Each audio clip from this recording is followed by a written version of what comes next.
All right, good evening, everyone. Today is Monday, July 17th, 2023. I've got 7 o'clock, so I'd like to call this meeting of the Committee of the Whole to order.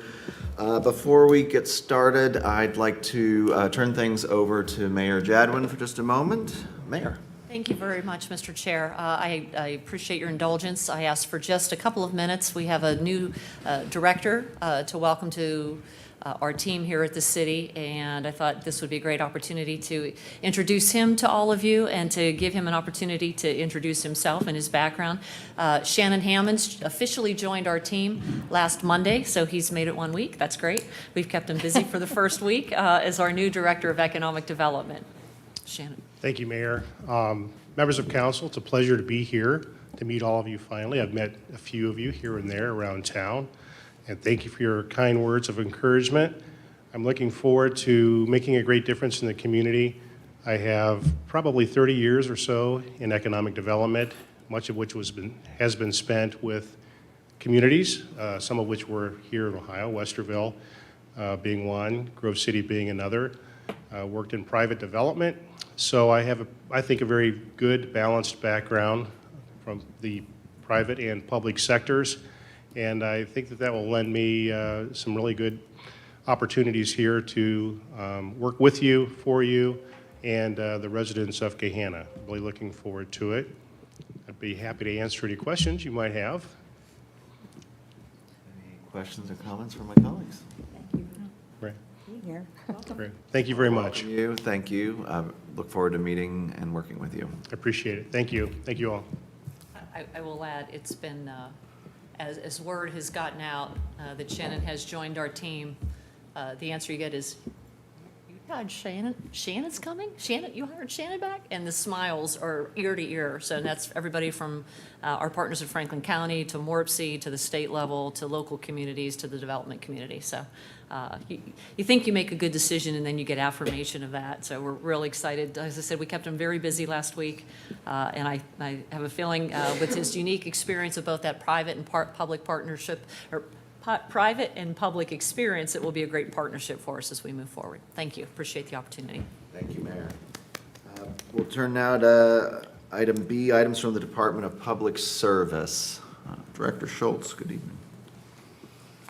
Sorry, folks, you normally would have gotten Mr. Anvers, but he had a conflict this evening, so you get me.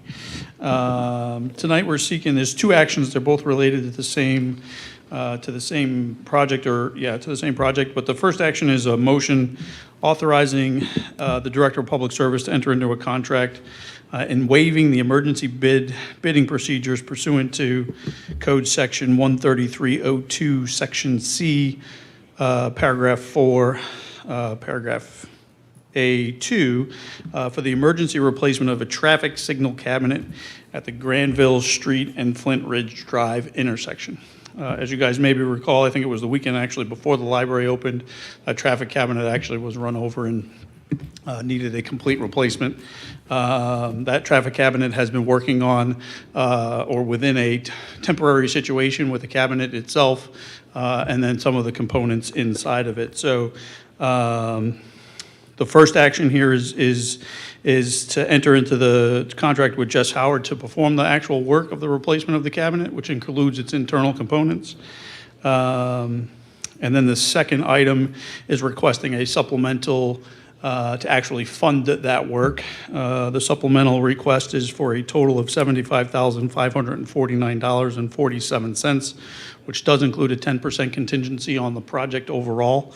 I would note that, and per the attachment, some of that work has already been completed, namely in the emergency repair and then in the reconnection of the fiber infrastructure that was ripped out of the cabinet when it was run over. But what Jess Howard has left to conduct would be in the tune of $69,897.30. With that, I can answer any questions as it relates to those two items. Thank you, sir. Colleagues? Go ahead. I do have a question. Go ahead. Will this repair also allow the green arrow going into the library? So my understanding on the green arrow issue is that the loop indicator in the pavement is actually what's bad. There's no There's no traffic cameras, there's no traffic detection on that particular intersection. It's actually the loop detector in the roadbed that needs repaired. That is under investigation, and we're not 100% sure what it's going to take to do that. It is possible that we actually put detection on this particular intersection and bypass the loop, which is somewhat outdated technology. But this wouldn't This is cover not going to doing fix that that? issue Okay. immediately, no. Okay. I saw Mr. Renner next. Yes, Mr. Schultz, thank you. I was going through the memo and everything, I was just trying to understand timeline. Assuming this passes, how fast will everything get done, and what date would actually be completed? That all depends on supply chain issues and the purchase of the cabinet. I know the purchase of the cabinet as an example that we did at 62 and Old Ridenhour. That cabinet took months in order to actually arrive here. It wasn't so much the internal components, it was the actual physical cabinet itself. So it is hard to tell. I don't have that information. Okay, thank you. Mrs. McGregor? Two questions. Do you need emergency for the appropriation, or do you think that is, that we have So- enough time to, For the second action? yeah? So the second Yes. action only requires two readings, and then it doesn't require a 30-day hold. So we don't need emergency action on the reading there. We haven't asked for waiver because just waiting an extra 2 weeks is not an issue for us. And second, is there any way to recoup some of this from the person who hit it? Yeah, so we do go back with the liability insurance company of the motor vehicleist who hit the cabinet because we were functioning under our old insurance program. Moving forward, this claim would be turned into our existing insurance provider, and they would work just as if two cars had an accident. Our existing insurance provider would go and recoup that money and then actually pay out the claim, so we wouldn't in the future be needing this supplemental. We didn't go on the new insurance until April of this year. This accident happened at the end of February, early March. Of course. Of course. That's always how it works, right? Thank you. Yeah. Just want to follow up on Mrs. McGregor's question. In the memo, it looks like waiver is requested for the second item as well. I thought we had actually deleted the waiver from that. We had submitted a second report without the waiver. Did, It's not on the title. Okay, I have it in the title, so maybe my report is from earlier on. So no waiver on the second? No, the title's, no, you are correct, Mr. Weaver. The end waiver of second reading, that should be stricken from the title. It came out of the body, it didn't come out of the title. because we realized what the appropriation, once it passes, it goes into effect. We don't need the waiver for that. Okay. So, barring any other questions or comments for the motion, are we good for consent? And then for the ordinance, are we good for first and then consent? Okay, thank you. Thank you, Mr. Schultz. Appreciate it. Next up, we'll turn to item C, discussions, tobacco retail license. I see we are joined by some guests from Franklin County Public Health, but I think I'll turn first to Councilmember Padova to introduce the item and introduce our guests. Thank you, Mr. Weaver.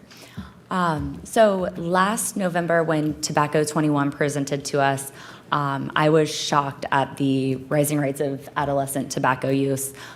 This slide up here still haunts me that the overall tobacco use between electronic cigarettes and standard cigarettes is now higher than what the tobacco use was in the 90s. In the early 90s, both of my parents smoked. I remember my cousins and I begging all of our parents to quit smoking because it smelled so bad. Eventually they did. But as a young child, I didn't know the health effects. I just hated the smell of it. Fast forward to today, the smell has been removed, the flavors have been added. This makes tobacco use a lot more enticing and also a lot harder to detect. So 20 years of progress has essentially been wiped away in the efforts to reduce tobacco use, especially in adolescents. So I believe that we owe it to the next generation now to take action. So Jeremy and I have been working on gathering and reviewing the TRL legislation in Central Ohio. We've looked at quite a few cities, and Whitehall seemed to be the most fitting for us. I liked that it includes the caps on how many licenses will be issued, as well as addressing the density and the proximity to youth-oriented facilities. It essentially grandfathers in any existing retailers, but then sets standards for new retailers wanting to set up shop in Gahanna. So Whitehall also has roughly the same amount of retailers as Gahanna.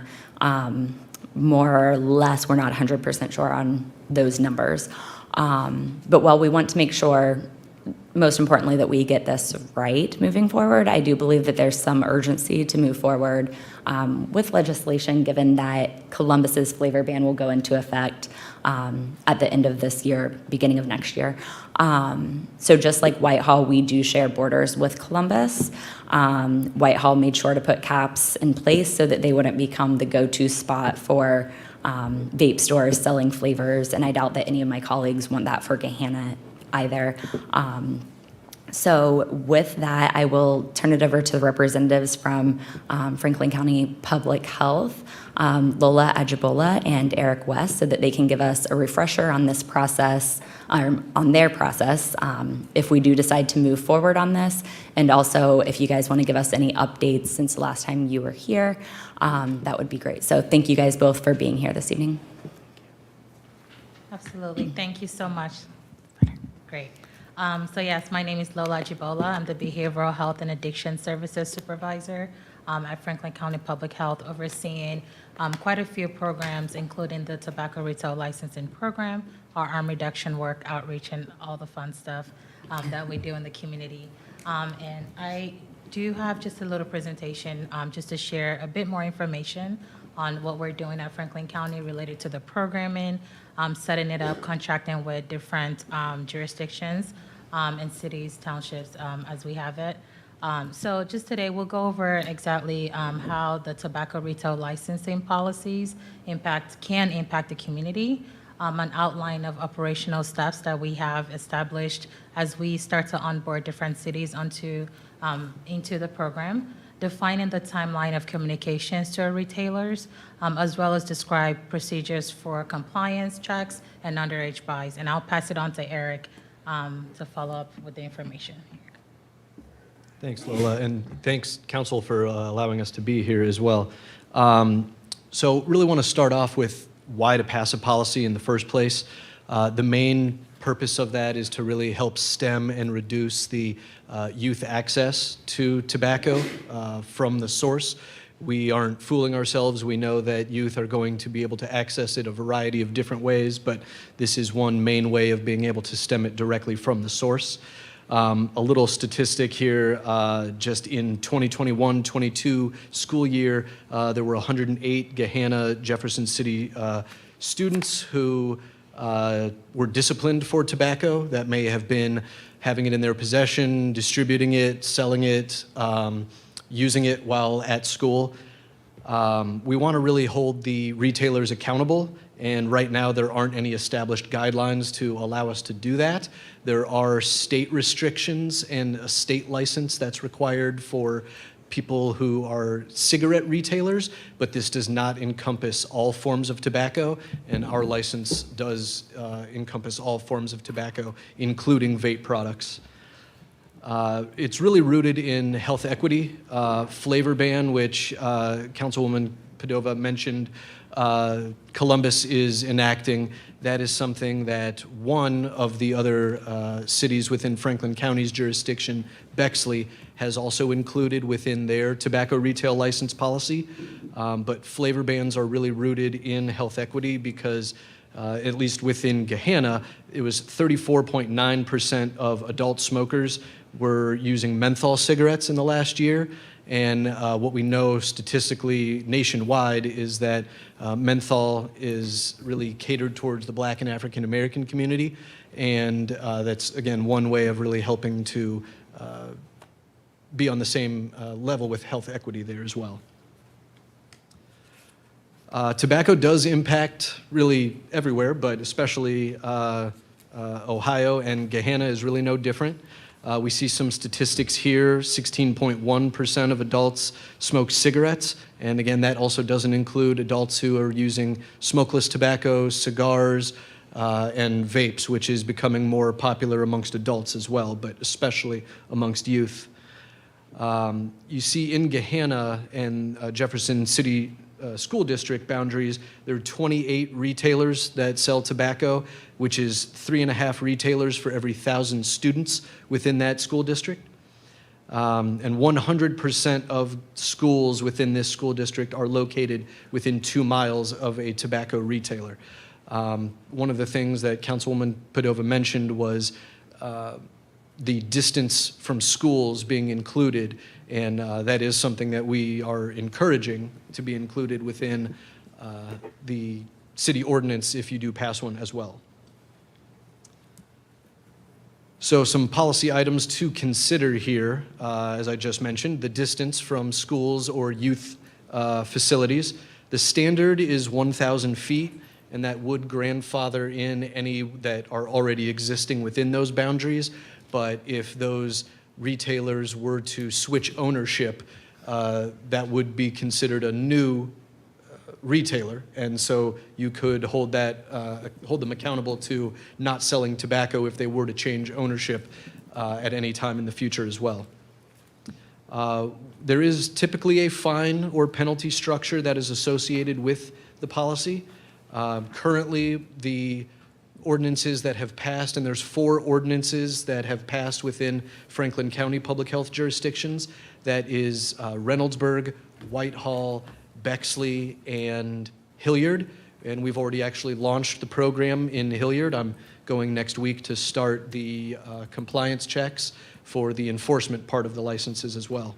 And they've all used the structure of first offense being $500, then $750, and then $1,000 fine, and then there is the possibility of suspension of license for a given period of time, as well as eventual revocation or non-renewal of the license going forward if the penalties were to reach that level as well. We provide signage with specific wording that is decided by the city. We have some templates that you're able to use and go off of, but each city is able to kind of decide how they want the signage worded, and then placement requirements as well for the retailers to have up in their windows or on the doors, so that way people are aware right upon walking in that they're adhering to those to the license policy. And once the city passes an ordinance, what we would do within our department is have our Franklin County Public Health Legal Department work with who the appointee would be in establishing a contract. That can take, a couple weeks depending on changes that, they would like to see or our department would love to see.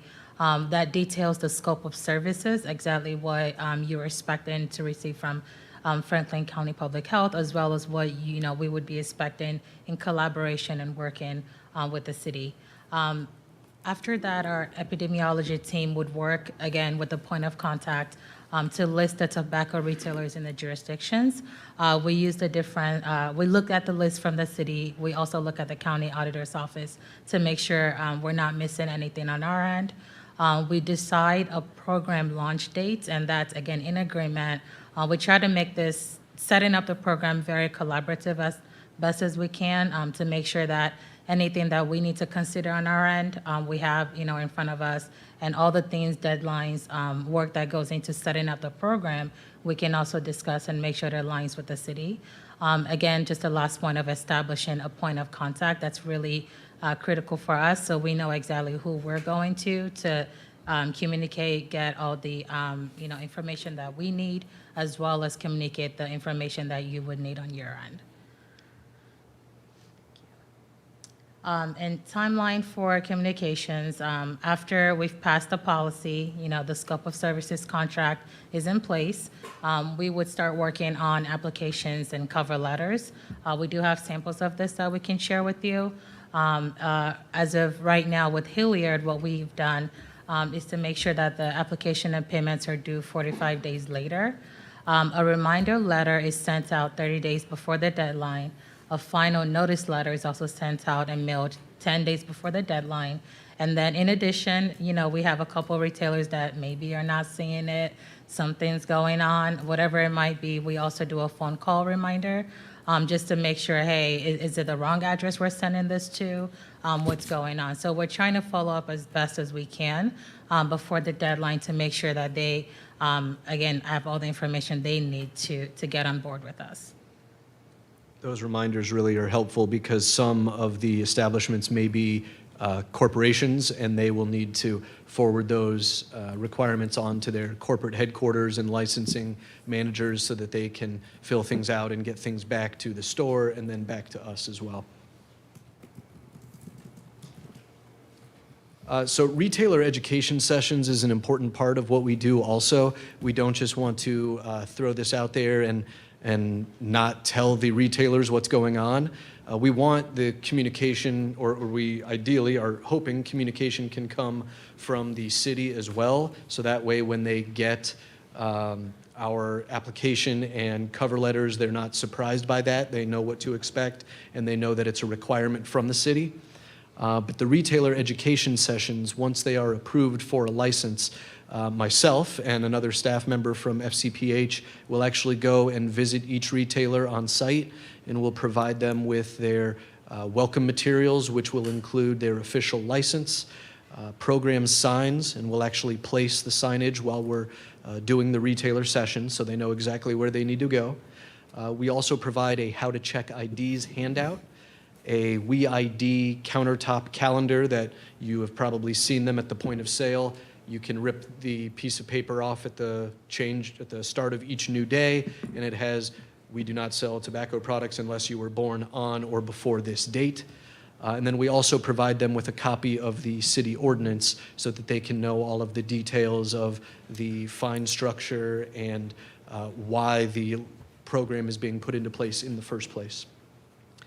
We do also have them do a checklist with us during that session so that we know that they are agreeing to, being fully aware of all of the compliance components of the program and of the license and what's required of them.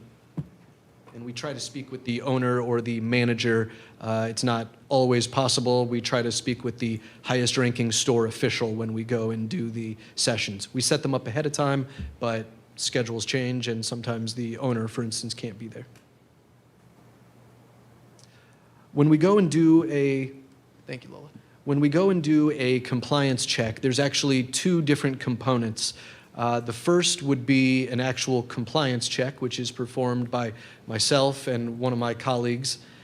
We go and make sure what is enforceable by the city ordinance. We are checking on those items. So we're looking for the official license, that they have that where it's required to be. We're typically just requiring that they keep them with their other paperwork and other licenses. That tends to be a slightly different spot depending on the store. And then we're also making sure that they have the required signage in the appropriate location in the store as well, which, as I mentioned before, we are placing those signs when we go and do the retailer education sessions. So ideally, if they're not moving them, those will be in the correct spot when we go and check for them as well. The other component that we are doing for compliance checks is we are doing underage purchases. I say attempted underage purchases because ideally we don't want the retailer actually going through with the sale. So we're working with a group of 18 to 20-year-olds, and they are trained by FCPH staff. That way they know exactly what to do and what to ask for when they're going in and how to proceed with the attempted purchase. They will present their valid ID. They're not going to try to trick the store or convince the store to sell. They'll attempt to purchase a tobacco product, either a vape or a pack of cigarettes. And then once the transaction is done, they're going to come out to the car where the FCPH representative is located, and they will provide a verbal statement to us and any evidence that may be collected in the form of a receipt and the tobacco product that they received as part of the transaction. And that is, of course, if they go through with the store goes through with the sale. Right now, I believe all of the city ordinances that have been passed so far are requiring 2 compliance checks, and actually not all of them. I think one of them actually does have only 2 total, but most are requiring 4 total checks in the form of 2 compliance checks and 2 attempted underage purchases. And then on the next page here, we have just a quick example of what the checklist will look like that we have them sign when we go in and do the retailer education session, as well as the how to check ID handout that we provide to them. And then this is an example of what the license will look like. We have just the Franklin County Public Health branding on it. Our system does not allow us to have multiple different templates in there. So as much as we would like to have the city logo or symbols on there as well, we are somewhat limited in the system there. But we will have the name of the store on there, their official license number that is created when we are actually processing the applications. And then it'll have the owner information, the expiration date, and the date that it was issued as well. So Franklin County Public Health issues the license. Correct, yes. The license is issued from our agency on behalf of the city that's passing the ordinance. And then we do have contact information here if there are any questions after the fact. You can obviously email Lola or myself as well, and we can provide that information to you as well. So if there are any questions, we'd be happy to answer any questions. Well, first, thank you for the presentation, and thank you both for being here.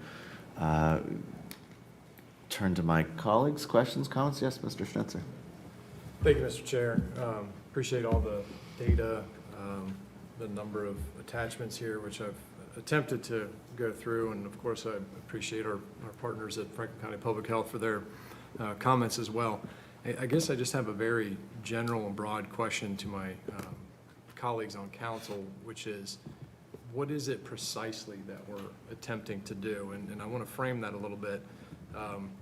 One of the exhibits that my colleague, Ms. Badova, referenced on the slides showed flavored tobacco use going up, whereas I believe it was traditional smoking going down.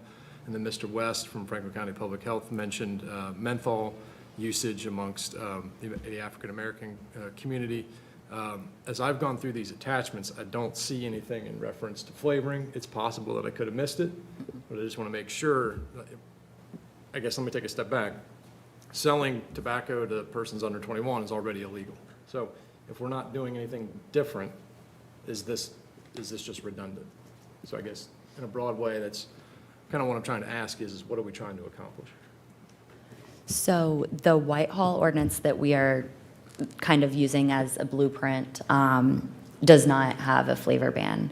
I don't know that that is something that council would like to address or look at. If so, I'm certainly open to looking into that a little bit more. I think that of the 4 who have passed this, only 1 has the flavor ban. Is that correct? Correct. Right now, Okay. Bexley is the only one of the 4 that have passed that have a flavor ban.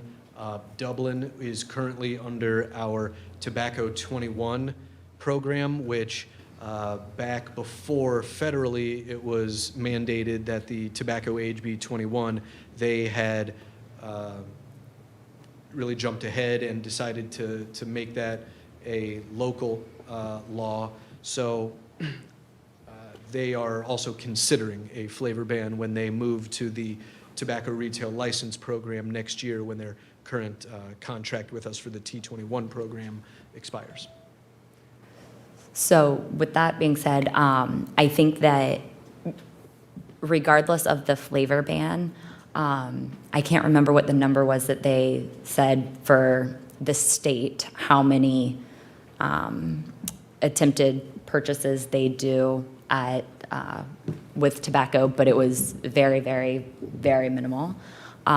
So this will ensure that all of the retailers in Gahanna are getting those 4 checks to make sure that they have the signs, they have the license, and it also puts I believe this is correct, that it's going to put the pressure on the owner rather than just the worker who may sell to someone purposefully or accidentally, where the owner will be responsible rather than just someone who's working as a cashier. And in hopes that with putting this in place, there won't be as many underage buys, and hopefully that will help to curb the adolescent use. Thank you. Does that answer? Yeah, it sounds like it's just a step up in enforcement. Mhm. A simplified way of boiling all that down. Mhm. Okay. Madam Mayor. Thank you.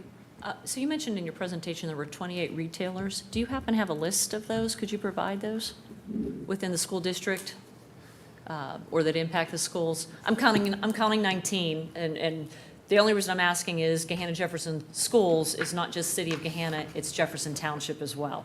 So we could pass this, if council were inclined to pass this, we still have the issue of having schools that are within the proximity of Jefferson Township / Black Lake. So I'm just kind of curious as to any of the retailers you've identified are outside of the City of Gahanna, such that we're only solving part of the problem. So just kind of curious as to the list that you had. I think when we looked at this the last time, Mr. Clerk, I think we had like 9 actual smoke vape shops, but then that didn't include grocery stores, gas stations. So thinking through where those are located, I came up with 19 within the city boundary. So I'm just kind of curious as to maybe where the other 9 are, just to, to evaluate this. I might be able to Do you have that? clarify that for you a little bit. We did attach to the agenda a list and a map of, Can you tell me which one it is? I'm looking. I think it's the preliminary map? TRL map. That was the only one I hadn't clicked on yet. So Jeremy and I, we were working off the list that you guys had sent to Jeremy with the vape stores as well as the auditor's list. The auditor's list was, I believe, pulled by the 43230 zip code, which we know goes outside of Gahanna. So Jeremy and I went through and took all of those ones off there. There were some that were, like Meyer and those North Hamilton. And we believe that we have all of them listed here, and that was 25. So I'm guessing that the 28 number that you guys had probably came from the auditor's site where it had some of those that were 43230, but outside of Gahanna.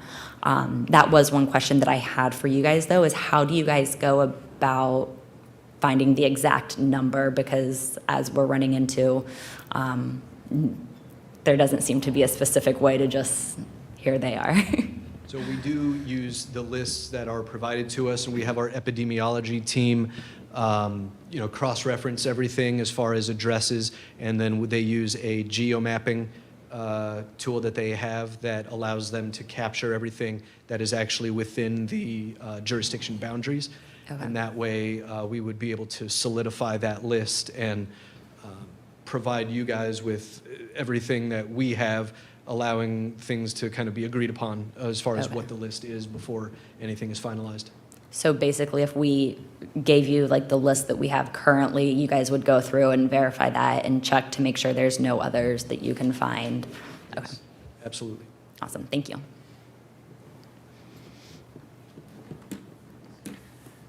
I have questions, but I don't know. Some of them are about the ordinance and some of them are about, the specific Whitehall ordinance and some are others, so I don't know how to. I think the Whitehall ordinance is fair game. Yeah. if you Okay. have it. As far as the Whitehall ordinance goes, in 517.45, it says Franklin County Board of Health, which I guess is not the acronym anymore. It's Franklin County Public Health, correct? We are Yes, we are Franklin County Public Health, but our governing body, I would say, is Franklin County Board of Health. Okay, I just noticed that, and I know the change. In 741.10C, there's a typo, it seems like there's a word missing, and I can't pull it up right now. Somehow it's not letting me pull it up. But there, it's just a typo, there's a word missing. It's something can be issued or should be issued, or there just seems to be a word missing in that section. What one was that? It's 741.10, section C. It's just an extra, it's just missing a word.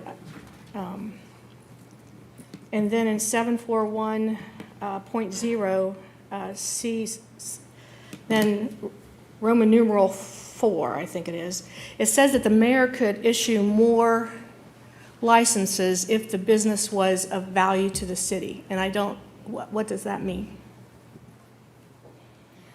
I will say I'm not sure what they were considering when Okay. including that specifically. I personally am not sure how the argument would be made as far as value to the city from a tobacco retailer standpoint, unless it was a different type of entity that also sold tobacco. Let's say there was another grocery store that was being put into place, or another gas station, for instance, that was being added to the community, and maybe they would also be selling tobacco products. But I'm not sure if they had something specific in mind when they included that detail. It just seemed like, we're setting a limit, and then all of a sudden, the mayor can make more licenses, which doesn't seem, I didn't like the idea of that myself. But the other thing, they had, Whitehall ordinance had one in 685, one license for every 685 residents, and that would be 51 in Gahanna. And I think that should be higher. I mean, I don't think we should have that many. And the other thing, I would suggest at least 1 per 1,000 or even lower than that, but that seems like a lot. That would be double, based on the numbers you gave, that would be Right. double what we have right Yeah, now. so That seemed really, to me, very low. I mean, I don't know which it is, too many. I believe they based that off of the number of retailers that they currently had and not wanting to go any higher, and then based it off of the population. And they just took that number for what it was at the time when they were passing the ordinance. But we can provide some clarification on that if needed. Okay. Let's see, second, what happens, or not second, additionally, what happens if a new child facility moves in, they put themselves within the 1,000 feet? What happens to the retailer then? I mean, you've got a school and you've got a retailer, and then a child care facility comes in and inserts themselves in the interim. What do you do? What happens then? I believe that would be covered under, and that would really be a decision that you all would make, but I believe that would be covered under the grandfather clause because the retailer already existed in that location. It would just be for any new tobacco retailer not being able to locate themselves within that 1,000 feet of an already existing school or youth facility. Okay, that's what well, I guess what I'm saying is like you've got 1,000 feet between the school and the current facility that sells the stuff. What if somebody locates within that distance? Would that be up to us to say, no, you can't put a business there because you're too close to the, are you saying a retailer or A like retailer. a daycare? Yeah, if it was a new tobacco retailer, that would fall under the new establishment Okay. consideration in the policy, and they would not be allowed to locate themselves within that 1,000 feet Okay. of the school. Yep. The other thing was just sort of about the statistics. How do you determine the percentage of smokers in Gahanna, and particularly like how do you know that there's a percentage of smokers in Gahanna, and particularly that they smoke menthol? That information is gathered by our epidemiology team, but there are a number of community surveys that are out there. The one that I can think of off the top of my head is pertaining to youth, which is the National Youth Tobacco Survey, but they do have,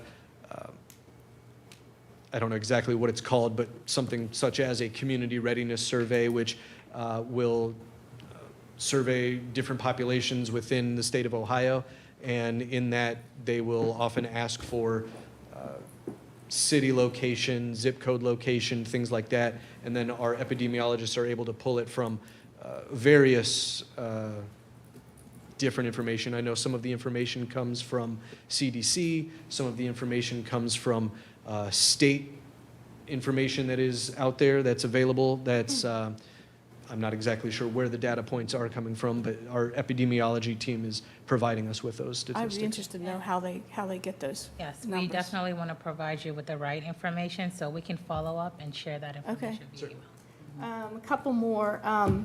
It lists, the information you had lists 108 incidents with Gahanna students in 2021 or to 2022. And if we have, I don't know how many students we have, but if we have 8,000, that's like 1%. And you don't, are those individual separate students, or are they repeat offenders? Or that doesn't seem like a very high number, 1% of the students. My understanding is it is unique individuals. Okay. And I think what that really doesn't encompass is those individuals who aren't being caught or disciplined for it. We know that kids, unfortunately, are finding more and more ingenious ways of hiding those things. And then some of it also comes down to enforcement and reporting of it, because it has become such a prominent thing that schools have frankly had a difficult time actually enforcing that and not pulling themselves away from other duties such as just regular teaching. Some schools have gone to the extent of getting vape detectors that were going off so frequently, and I don't know of any Gahanna schools that have implemented vape detectors, but I'm just speaking to kind of the Franklin County community as a whole in that case. All right, I think that's it. Thank you. Has this Whitehall ordinance been adopted? Yes. Yes. Ms. Barris. Yes, thank you. First, let me thank, again, Franklin County Public Health for being here again. This presentation is wonderful, and it's great to see how much the program has developed since the first time that we had Franklin County Public Health folks in to talk to us about the retail licensing program. I'm really excited to see this, and thank you to Councilwoman Padova for continuing to move this forward. As we heard last year, the lack of enforcement under the current legislative framework at the state level is concerning, and certainly there is not the funding or the resources that have been allocated at the state level to be able to combat the issue of youth tobacco use. So it brings it to the local level, and now I think it's Governor DeWine has now vetoed efforts by the Ohio Senate twice, if I recall correctly, making it clear that local governments have the authority to regulate and legislate tobacco sales, because Governor DeWine has acknowledged how this is impacting the youth by the increased tobacco rates. So it is a nonpartisan issue. It's a bipartisan. There's bipartisan support for these types of policies. So thank you to Councilwoman Padova for bringing this forward. A couple of questions that I had, Mrs. McGregor actually asked a number of the questions that I had as well. So one of the questions I had is, in the other municipalities that have seen this type of tobacco retail license legislation, has there been any kind of periodic review established so that the communities are evaluating the effectiveness and tracking, and making sure that they're doing a comprehensive tracking every so often? What are you seeing with that? So far, we've launched the program within Hilliard, and my understanding is that we are going to be providing them with a report or sort of results of our compliance checks so that they can see the, I guess, effectiveness or ineffectiveness of the retailer's adherence to the license requirements. And then I believe they would revisit if they wanted to strengthen, add more teeth to what they already have, or if they wanted to continue along with where they had set things initially? And to be transparent, these are still conversations we're having in trying to figure out how we take, again, the data of what the results are of what we get, how we work through that internally, and how we share that out with Hilliard, so we can work together and maybe some changes that we could make to the program. So I would say that that is definitely still part of what we're kind of ironing out and figuring out what that process would look like. And we're open to suggestions on our end too. Yeah, I guess I think that at least, every 3 years at the most expansive would be a timeline when I would want to see a review and gauge efficacy of the program. And I think it would be also really helpful for us to see, along the lines of what Mrs. McGregor asked, fine-tuning some of those research tools to determine the percentage of smokers and teen use as well, so that we could gauge. We understand that not one single piece of legislation is going to address completely the issue of tobacco use among youth. But if we can see some impact, some benefit by us collectively as a region passing some of these policies that we can, I think that would be fantastic.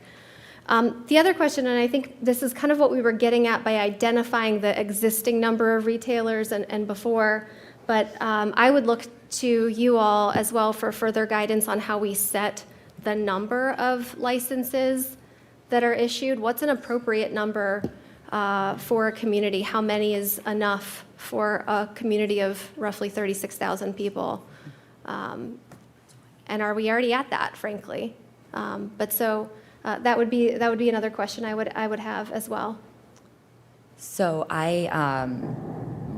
looking through this, one of the first things I'm glad to hear, at least two of my colleagues questioning the limit, because I would like to get rid of the part of how many retailers per how many residents and just make it a set amount.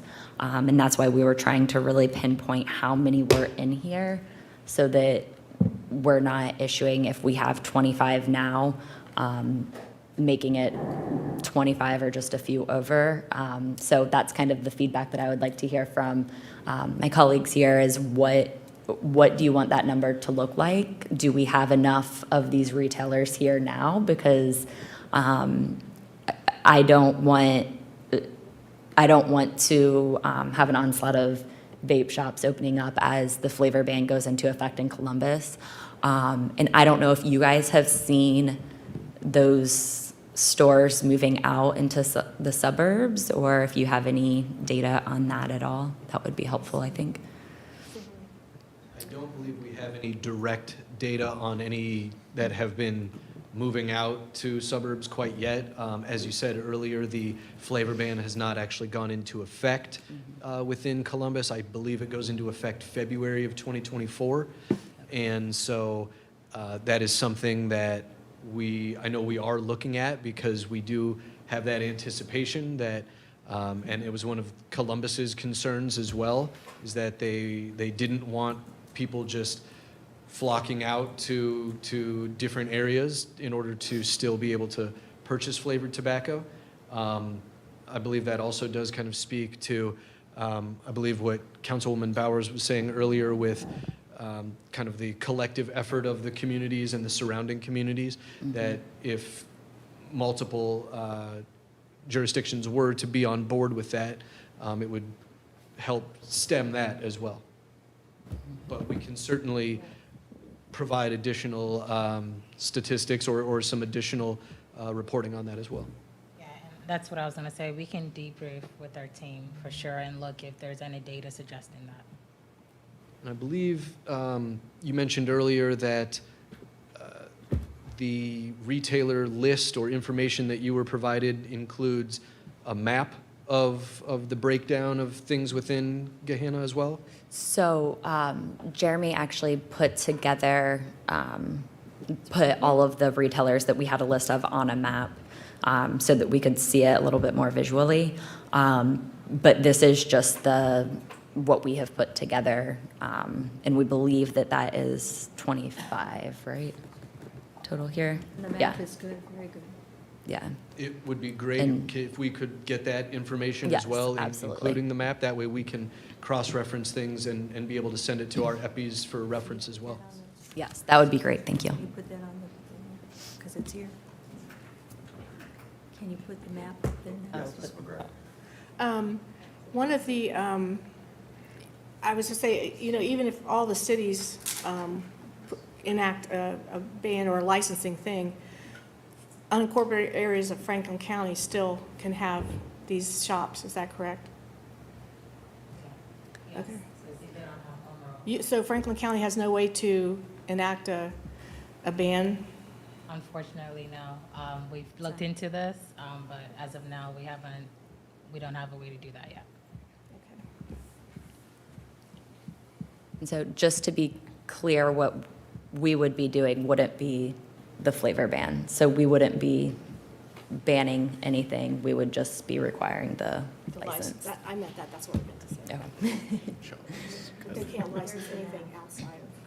Yes.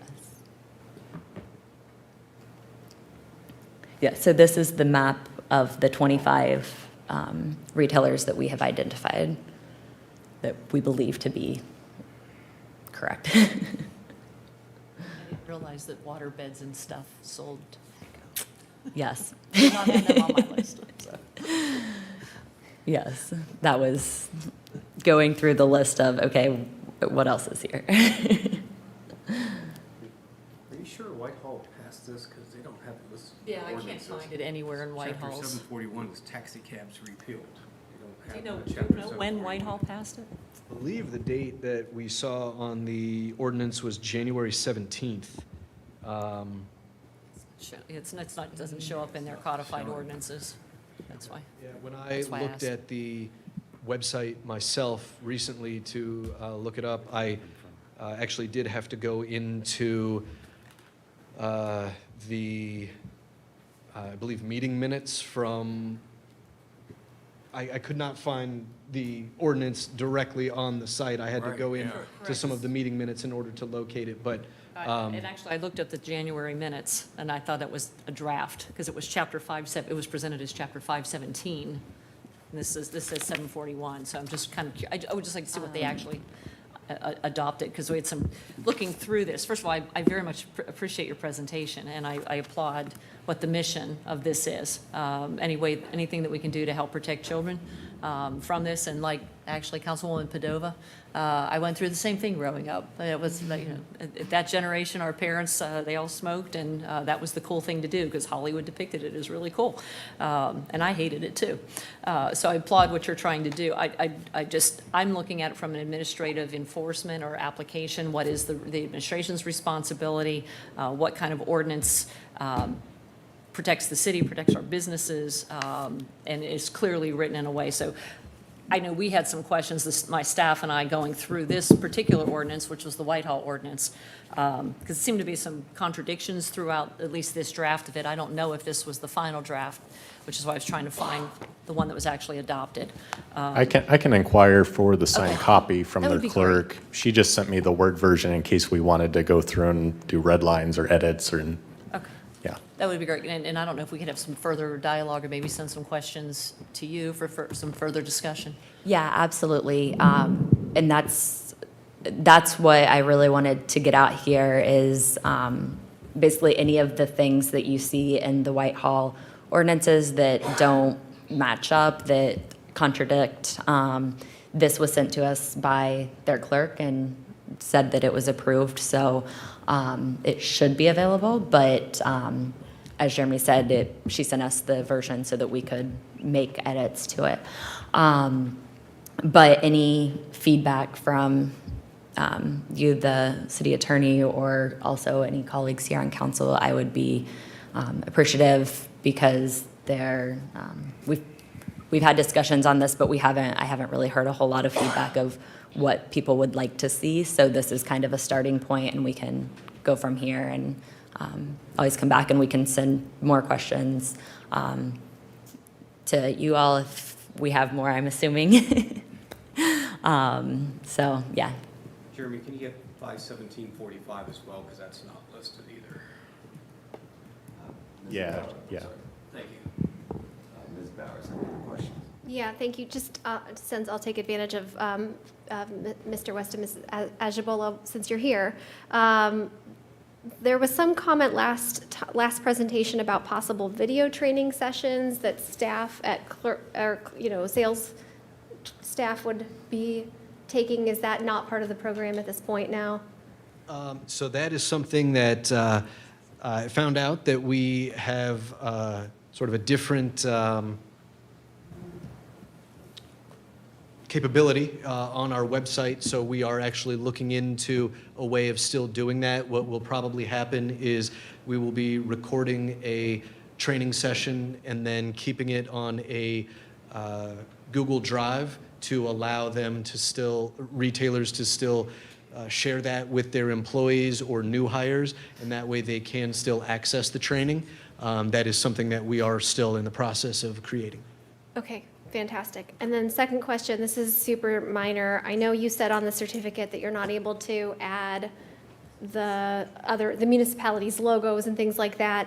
But where you had the resolution authorizing the creation of the licenses, would you also then be referencing the local municipal ordinance in that line as well? Yes. Okay, okay. All Yes. right, thank you.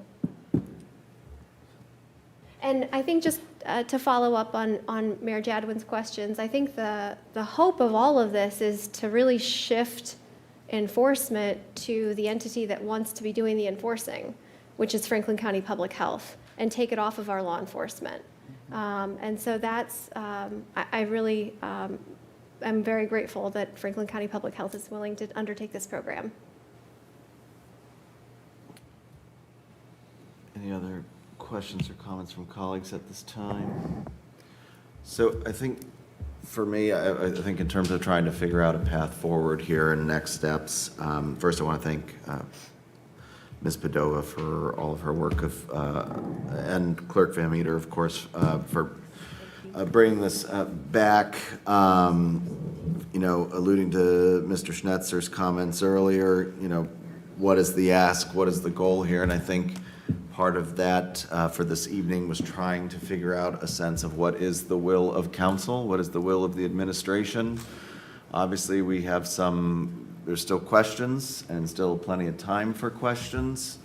But I think as Ms. Padova, not to volunteer you for further work as she looks to move forward of this, is a licensing program something that is of interest for council? I think I'm getting a sense that yes, but perhaps the time is not ripe for the flavor ban based on sort of what other communities are doing right now either.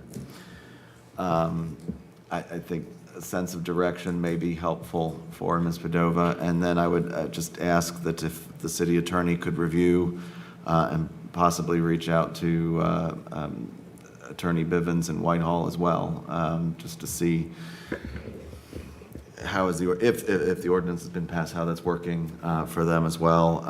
I think that would just be helpful. And in the meantime, perhaps if we could send questions and comments to Ms. Padova to get to Franklin County Public Health. And I see Ms. Angelou has a question. I'm asking, why isn't the flavor ban being used now? I mean, why isn't this all coming together at the same time?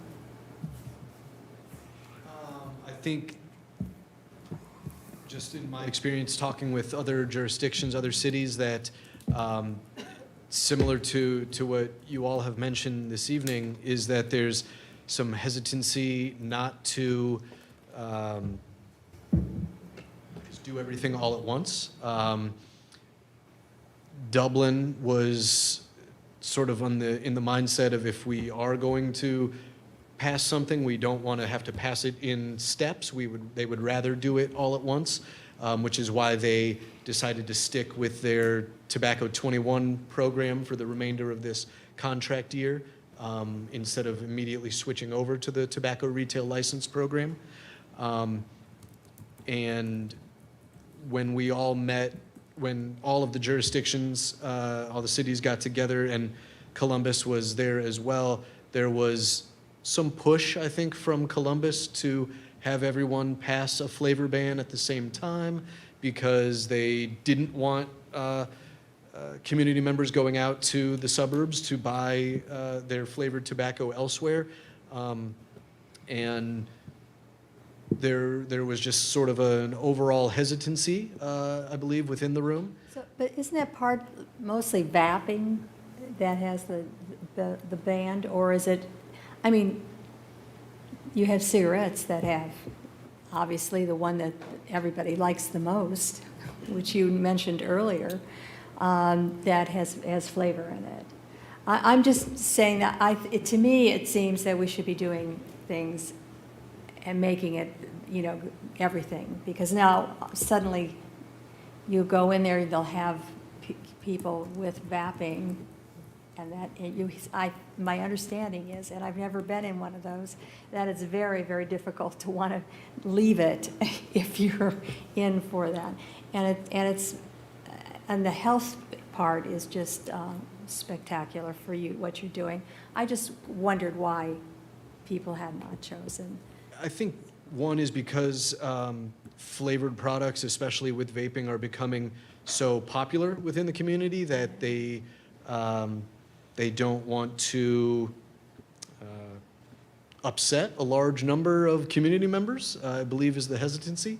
Though menthol is included in cigarettes, there are flavors in cigars and hookah products, chew as well. Tobacco. Yep, smokeless Yes. tobacco products as well. Vaping being the fastest growing flavored product, being very appealing to kids because of the flavors. A lot of youth are starting to use vaping products simply because of the flavors.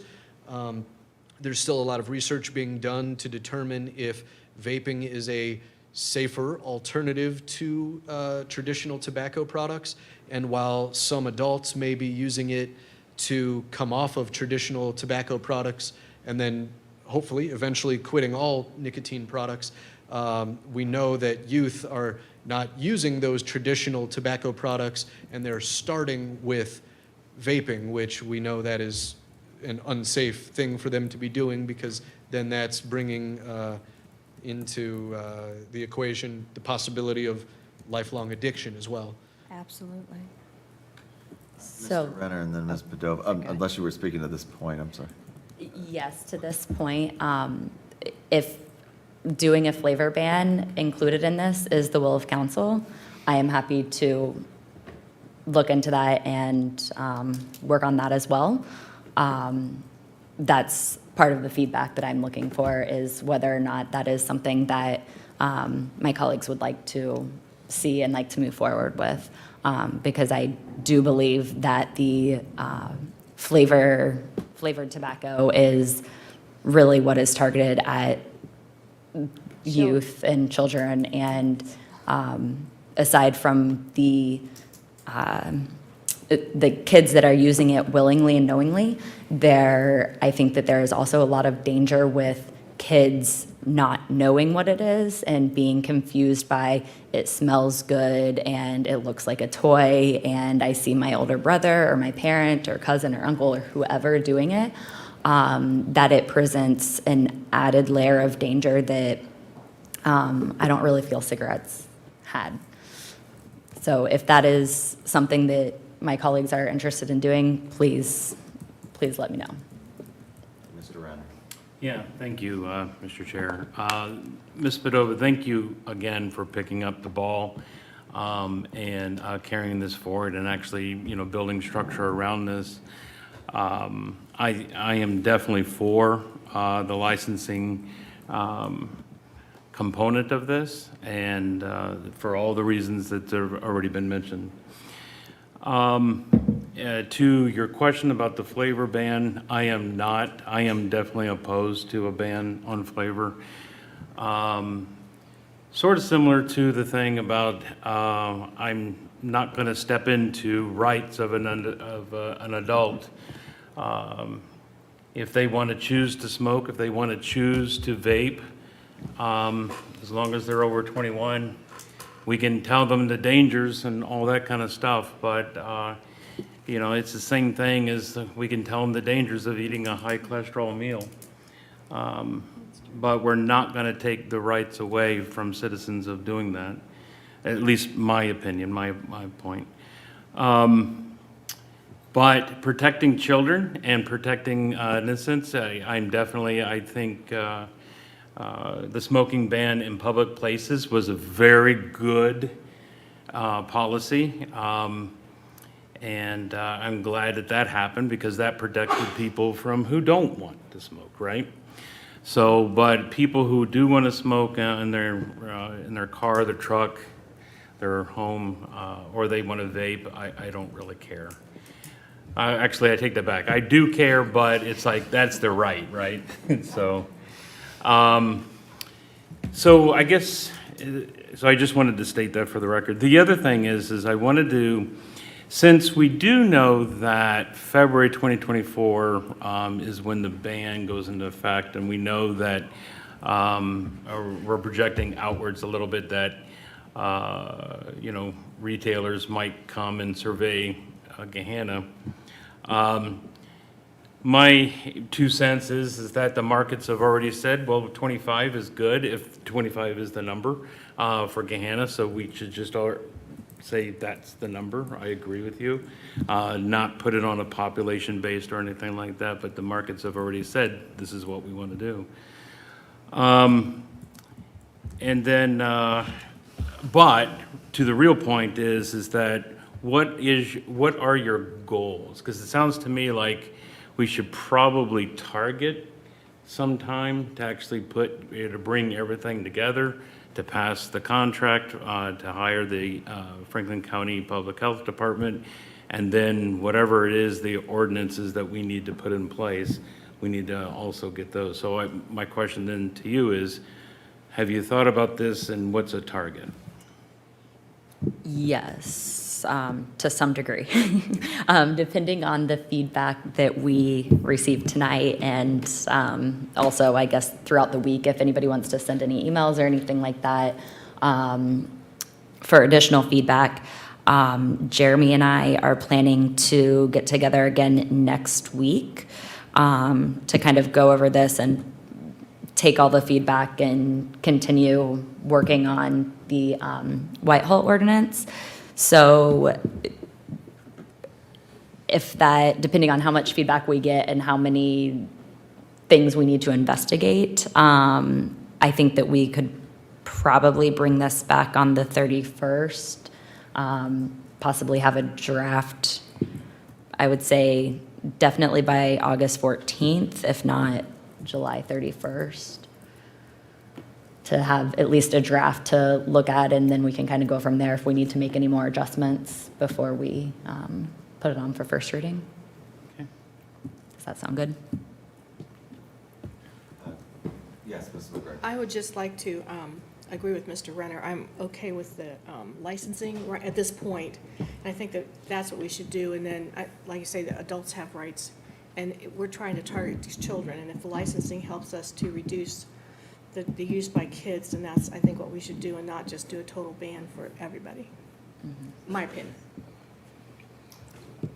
I personally agree with those comments, so thank you. And I think just in terms of a timing perspective, I think to give folks adequate opportunity to dig into the template ordinance, get some answers back from public health, maybe we target 8/14 to have it come back, if that works.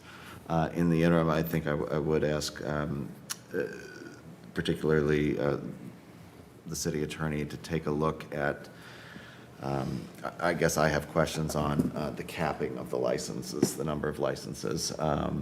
If there's a difference between setting a hard cap on the actual number versus tying it to population or location, distance, just like a little clarity and certainty on that. Just to let you know, I went back to overview of Whitehall ordinances, and it says legislation current through November 1, 2022. That will explain why it's not in there. Okay. But yes, I can do that. Thank you, Mr. City Attorney.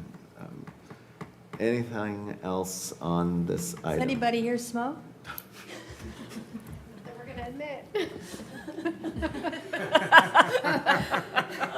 We're all adults. I just had to say that because I was a smoker. I never told my mother and father. And when I did tell my mother, she said, "Oh, that surprises me." Now, I'm just saying that because nobody wanted to, really smoke. And it's so difficult to stop. And that's why I'm saying banning those other things is probably good, because it's very difficult to stop. And I'm going to tell you what, when I said I was going to stop, I said, if I ever smoke again, I will never stop again, because it's awful as you're trying to get off of it, especially when you're doing all that Newport. and so, life, you have to take the health part of this. And I feel that I was happy that I did away with what I did. It was not worth it. Just in the spirit of that, I believe that is another reason that some of the jurisdictions, cities were hesitant, because during the process of figuring out how they wanted their ordinance to look, they did figure out that some individuals on the council that they didn't know of previously were tobacco users, and some using those flavored products, which did lead to some of that, additional hesitancy on kind of the collective effort to determine if they wanted to do the ban or not for the flavors. Thank you, Ms. Angelou. Ms. Padova, does that give you enough to go on at the moment? Yes, I think that coming back on the 14th, hopefully we'll have draft legislation by then, and if Mr. Malarski can kind of go through this and let us know. The legalese is not my forte, so I would appreciate any direction in that regard. If it would be permitted, we'll go ahead and send you, as I said, we had about 10 to 12 questions already today just based on the Whitehall legislation.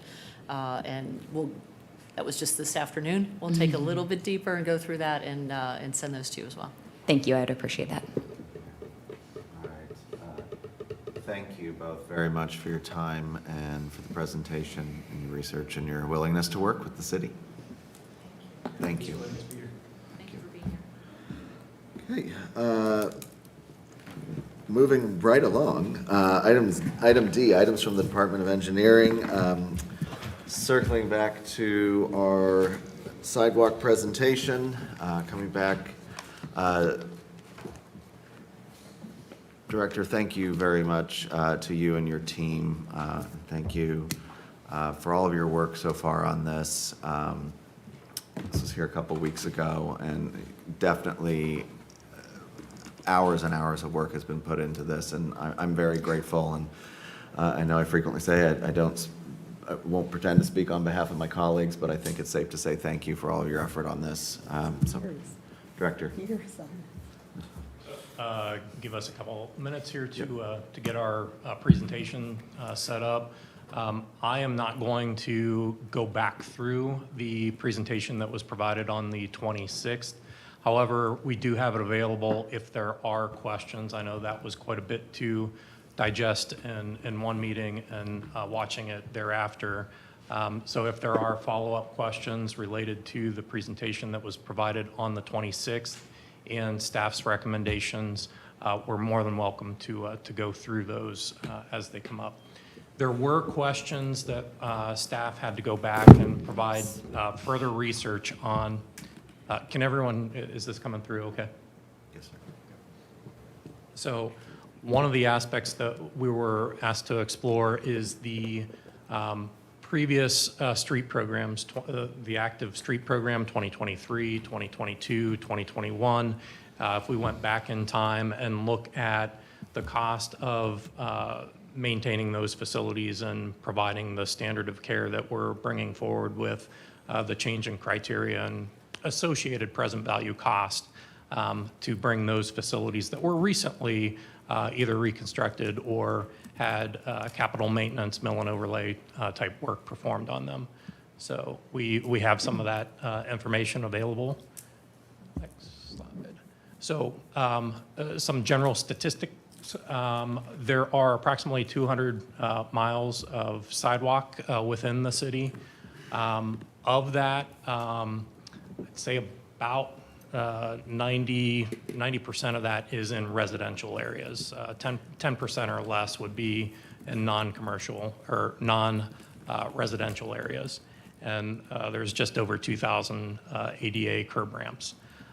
We have had a third-party service provider. You may have seen them going through town capturing a baseline of our sidewalks. They were on a Segway capturing the defects on our sidewalk network. Applying the criteria and present value unit cost, we're at approximately $17.5 million worth of maintenance activity across the roughly 200 miles of sidewalk. So if you look at it from the perspective of, say, perhaps 180 miles of that is in residential areas. Now, granted, this is on an average basis. We'd be looking around 15.7 million. Now, that's if the law of averages kind of works out, because as we look at that over the 200 miles, that's about $87,000 per mile, but not every mile is consistent. So you could have a mile with more defects being in the range of $110,000 worth of work versus an area where there's less defects and being in the range of $50,000, $60,000 worth of maintenance efforts. So in aggregate, an average based off of the total baseline, we're looking at about 17.5 million in maintenance-related efforts. As we look to the active 2023 street program and the defects found on the sidewalk network, we're looking at just under $550,000 worth of maintenance related activity. We go back to 2022 and 857,000, and back to 2021, just over $1.2 million worth of maintenance effort. As council may recall, as I sat before council in February, March, as we were looking at the 2021 sidewalk program area and looking to the 2022 sidewalk program, we had noticed that there were 22% more defects in the 2022 program area. So again, back to the discussion around each mile is not going to be consistent. 1 mile may have less defects to take corrective action versus another. So based off of the past, these 3 years of data, we're about $2.6 million worth of maintenance efforts, which would be about 15% of the overall sidewalk maintenance coverage of that 17.5 million. So with that, you know, again, we can go into more of the details. So as we program things forward for the 2024, 2025 programs and beyond, for a mile of residential rebuild would equate to 2 miles of sidewalk being replaced, and a mile, present value cost of a mile of sidewalk is about $400,000 worth of effort. Or if you're replacing a mile of roadway, 2 miles of sidewalk, roughly $800,000. I know that there were some questions in regards to how the sidewalk maintenance program dealt with non-residential properties. And on the non-residential properties, as a final development plan comes forward for a proposed development, sidewalk would be a part of that, as well as any additions, modifications to their site plan. We would look at the ADA facility, the sidewalk along the area. If it's non-compliant, work with the property owner to get those deficiencies corrected.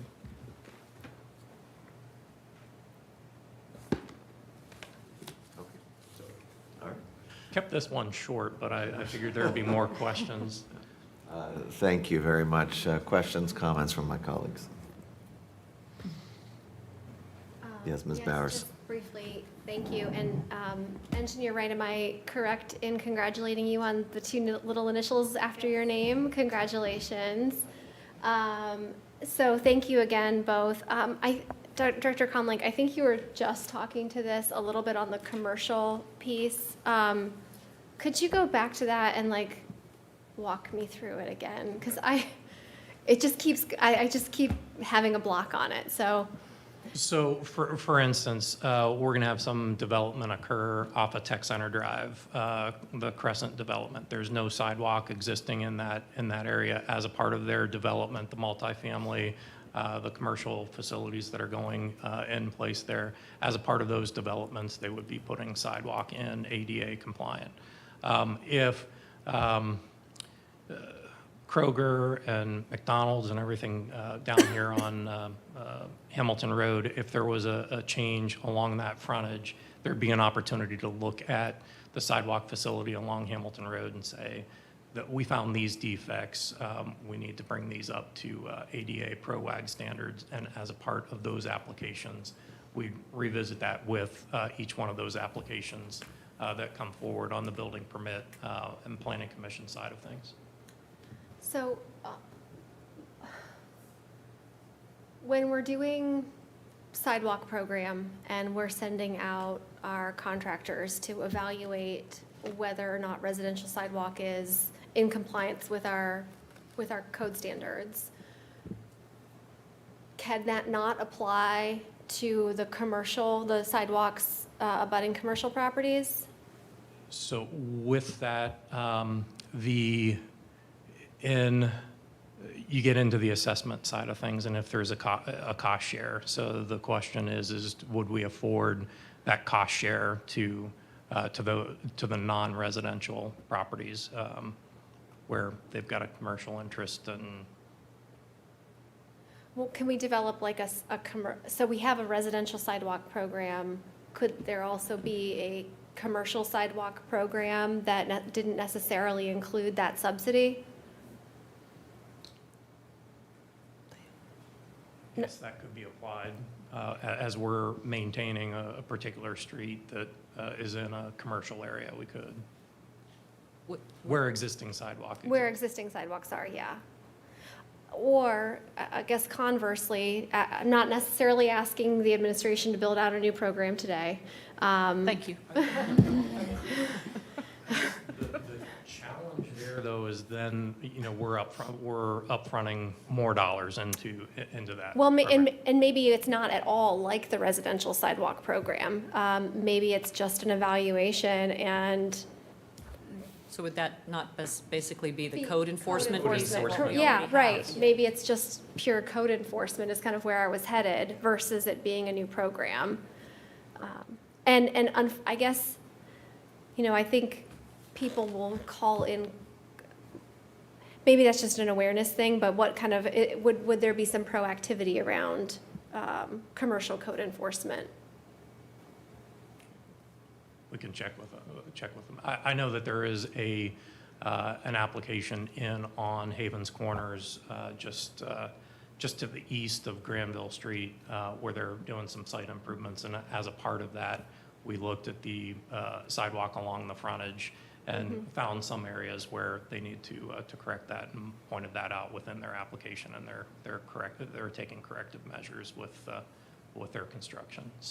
So between that and code enforcement, I think those are options that are otherwise available to the city to.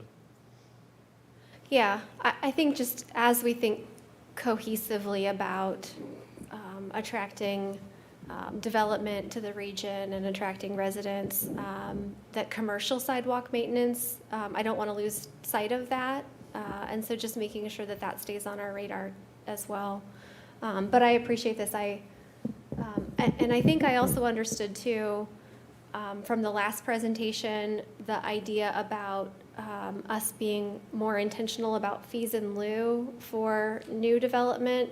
Correct. We run into situations, there are areas along, say, Taylor Road, Taylor Station Road, where you have side ditch drainage, it's yet to be improved corridors, where there isn't a cohesive sidewalk network in place, where the city or through improvements being done as a part of development, they could have a requirement to put in turn lanes or facilitate improvements along a corridor. There are opportunities to capture those dollars to then have in a bank to otherwise use when we do have a capital project that would advance, so that we're not tearing out a freshly laid sidewalk because the grades don't work out.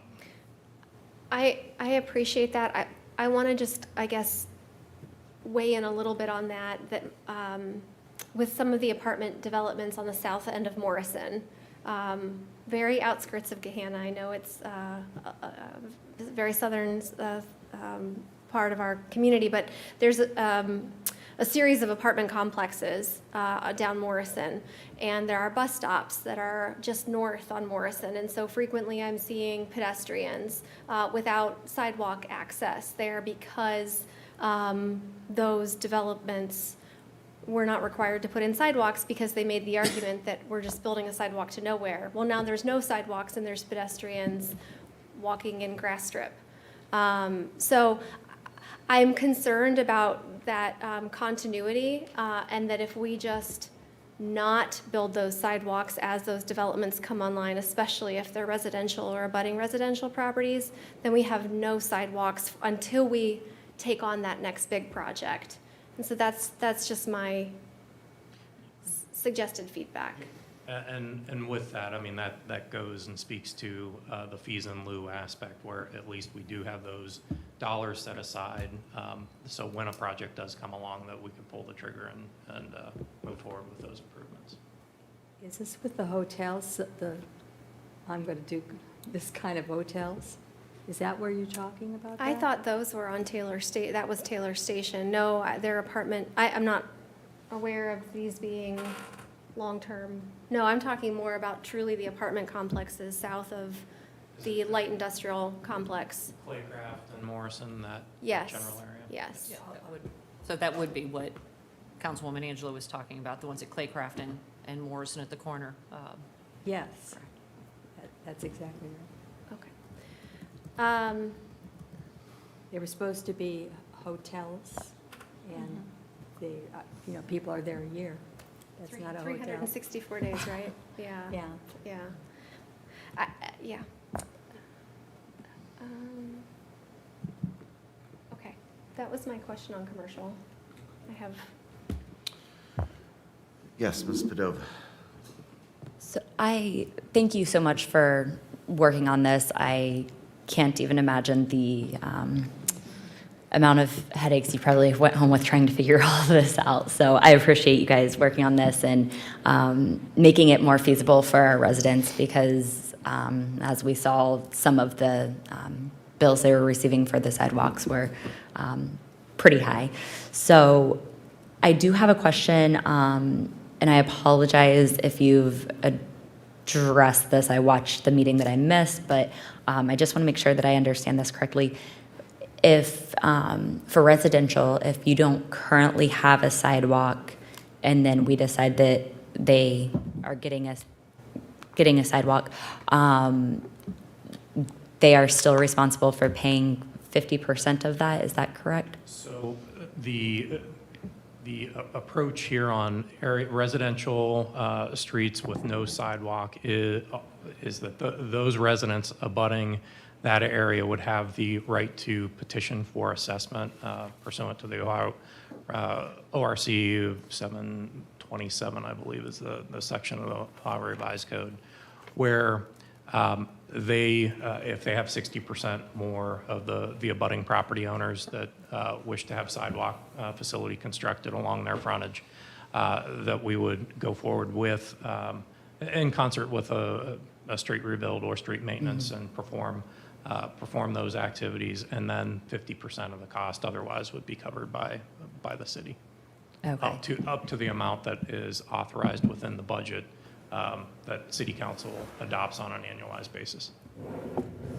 And is that the same as what it is currently if, Presently, I'm not aware of a mechanism for those for the residential properties that do not have sidewalk.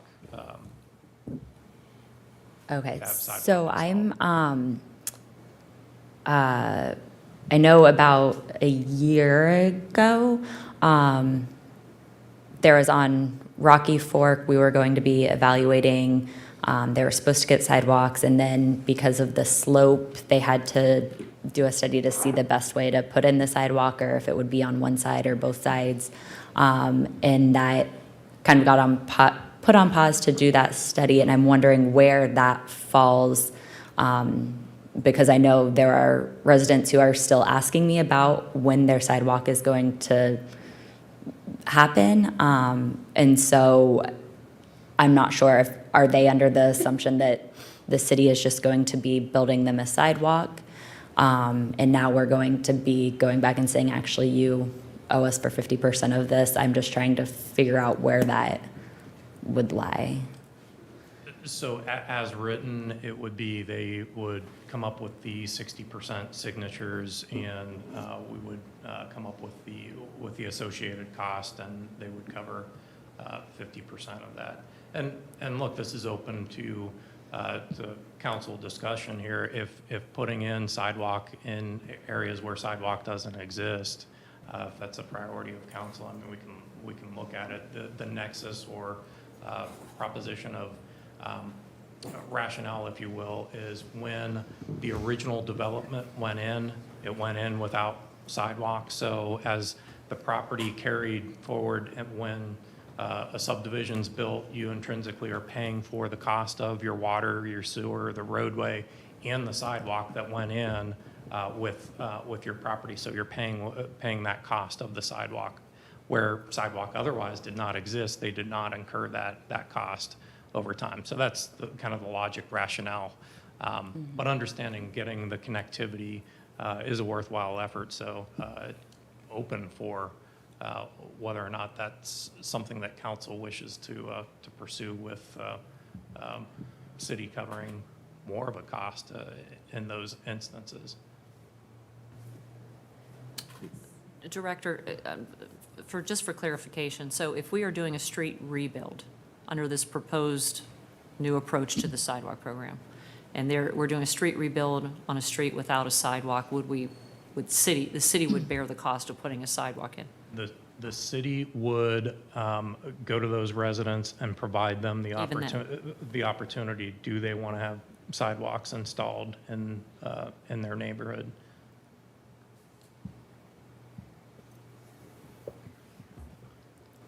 So I guess I'm still not clear on currently if we were going to install a sidewalk, would residents incur that cost, or would the city just cover it right now? So with, on residential streets with existing sidewalk that is not compliant, ADA compliant, as a part of that rebuild, we would cover the cost of rebuilding that sidewalk facility along the frontage on both sides. So I'm talking But about, for areas that do not, that's presently not part of the program. okay. My understanding in conversations with Mr. Malarski is that where the Gahanna city code is silent, it defaults to the Ohio Revised Code. Therefore, by understanding that the petition for assessment would default for these residential streets anyway, and we are adding the caveat of the additional city covering 50% assessment with the proposed changes. Okay. Yeah, Ms. Bowers. I think maybe where you're going with this is, correct me if I'm wrong, Councilwoman Padova, but some of the sidewalks in the Rocky Fork neighborhood were put in at the city's complete cost. Is that right? The sidewalks have not yet been, there Like on Iroquois, and I thought some of those areas that got sidewalks more recently, the city paid for completely. Is that right, Mrs. McGregor? You're nodding, you think so. I So, think they did too, when they did some of the work there, like on Rocky Fork Drive, maybe, or Yeah. Flint Ridge, maybe? Flint Ridge is what I was thinking, because I had some residents I don't remember recently- there being any part of like a shared cost. No, they expressed their appreciation to the city for doing it. So I think the question back is maybe, can we look back at some of the recent residential sidewalk additions so that we can determine what has happened in the past and give us some information on what can we plan for? That's not the only area, James Road, Hines over on the west side. There's a few other heavily trafficked residential streets. And I know I've been mentioning this a couple times over the last couple years about making sure that we are looking at prioritizing the addition of sidewalks. So now that that's brought up, I'm sorry. This happened before you were here. There was an issue, and I don't remember, on Rocky Fork Drive North, west of Flint Ridge, there's like a steep slope. And so when the other part of the street got sidewalks, they did not, because there was a problem with cutting the banks too steep. And anyway, something was supposed to be done about that area, and that's kind of how I lost track of it. You're correct. It needed further engineering review. Right. Right. I think that came up last year. Okay. And it was, right. So but that was before you were here, so I don't know if you've even have that, but that's where part of this was coming from for that area. Yes, and to that point, those residents were told that they were going to be getting sidewalks, and then the slope was too steep, so it got postponed. And so now I'm concerned that these residents who have been excited to get a sidewalk and think it's just postponed are now would get the sidewalk and also a bill not expecting it. So I'm a little bit hesitant on the new sidewalk with projects that we've already started. And I believe that my street also, they were doing some surveying to add a sidewalk where there wasn't existing on Heil Drive as well. So I'm just wondering how many projects are out there that where residents are under the impression that they're getting a sidewalk for free and are now going to be sent a bill. Some of those may be, like, I think on Heil and maybe Shull, those were part of the Walk to School program. There was a program, what? Safe Routes to School. And so that's what paid for those, like on Heil and Shull, because they were leading to Jefferson Elementary. So that's why they were Yeah. paid for. There's one on the north side of Heil. There's no sidewalk on this little part, and I believe that they were looking at that to install something. So I don't know how many other projects. I just know of those two specifically being in my ward. So with that, I'd want to be fair and equitable to all residential streets that do not have sidewalk presently and treating them equally. So if it's the will of council when we're rebuilding residential streets, if we're covering the cost, whether they have existing sidewalk or no sidewalk at all. Now granted, we have to take that into account within our CIP planning to you now have that added cost. That's what I was going to say. I think that's the whole point of the conversation, which is to have council dialogue and council input on how you would like to prioritize the spending of dollars. So there's, building new as we rebuild streets, the opportunity, which then makes it easier to add brand new sidewalks in areas that don't currently have anything, versus somebody just calling the city and going, I want a new sidewalk. How do you budget for that? So there's got to be a process for different types of projects that come forward. So again, I think that's what Director Comlank was trying to work through and presenting various options for cost sharing with the city, trying to address everything from the double lots and corner lots and fixed income folks, how to make it equitable for everyone versus neighborhoods that don't have sidewalks at all versus people who, where that gets rolled into a street program, et cetera, and the options continue to go down the line. So I think that's the whole purpose of the conversation. So we just need some maybe direction from council as to what you'd like to see us go back and take into account.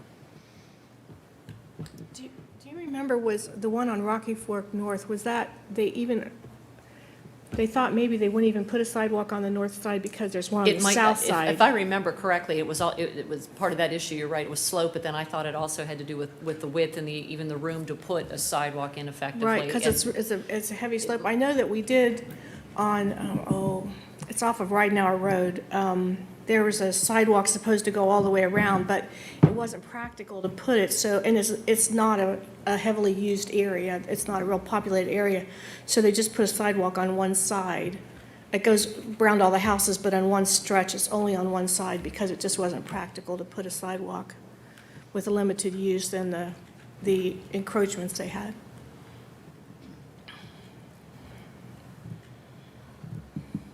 So a question as we kind of lean into first reading, second reading, and overall adoption of the requested repeal or recommended repeal and replace of 52106 and 903, the way it is presently worded as it relates to residential neighborhoods, residential sidewalks where they do not exist, is that the petition for assessment pursuant to the Ohio Revised Code would be the process if there's a will for that to otherwise be changed to be reflective of we're doing a street rebuild, whether it's existing sidewalk or not, then the city bears the cost of putting those sidewalks in at that point in time.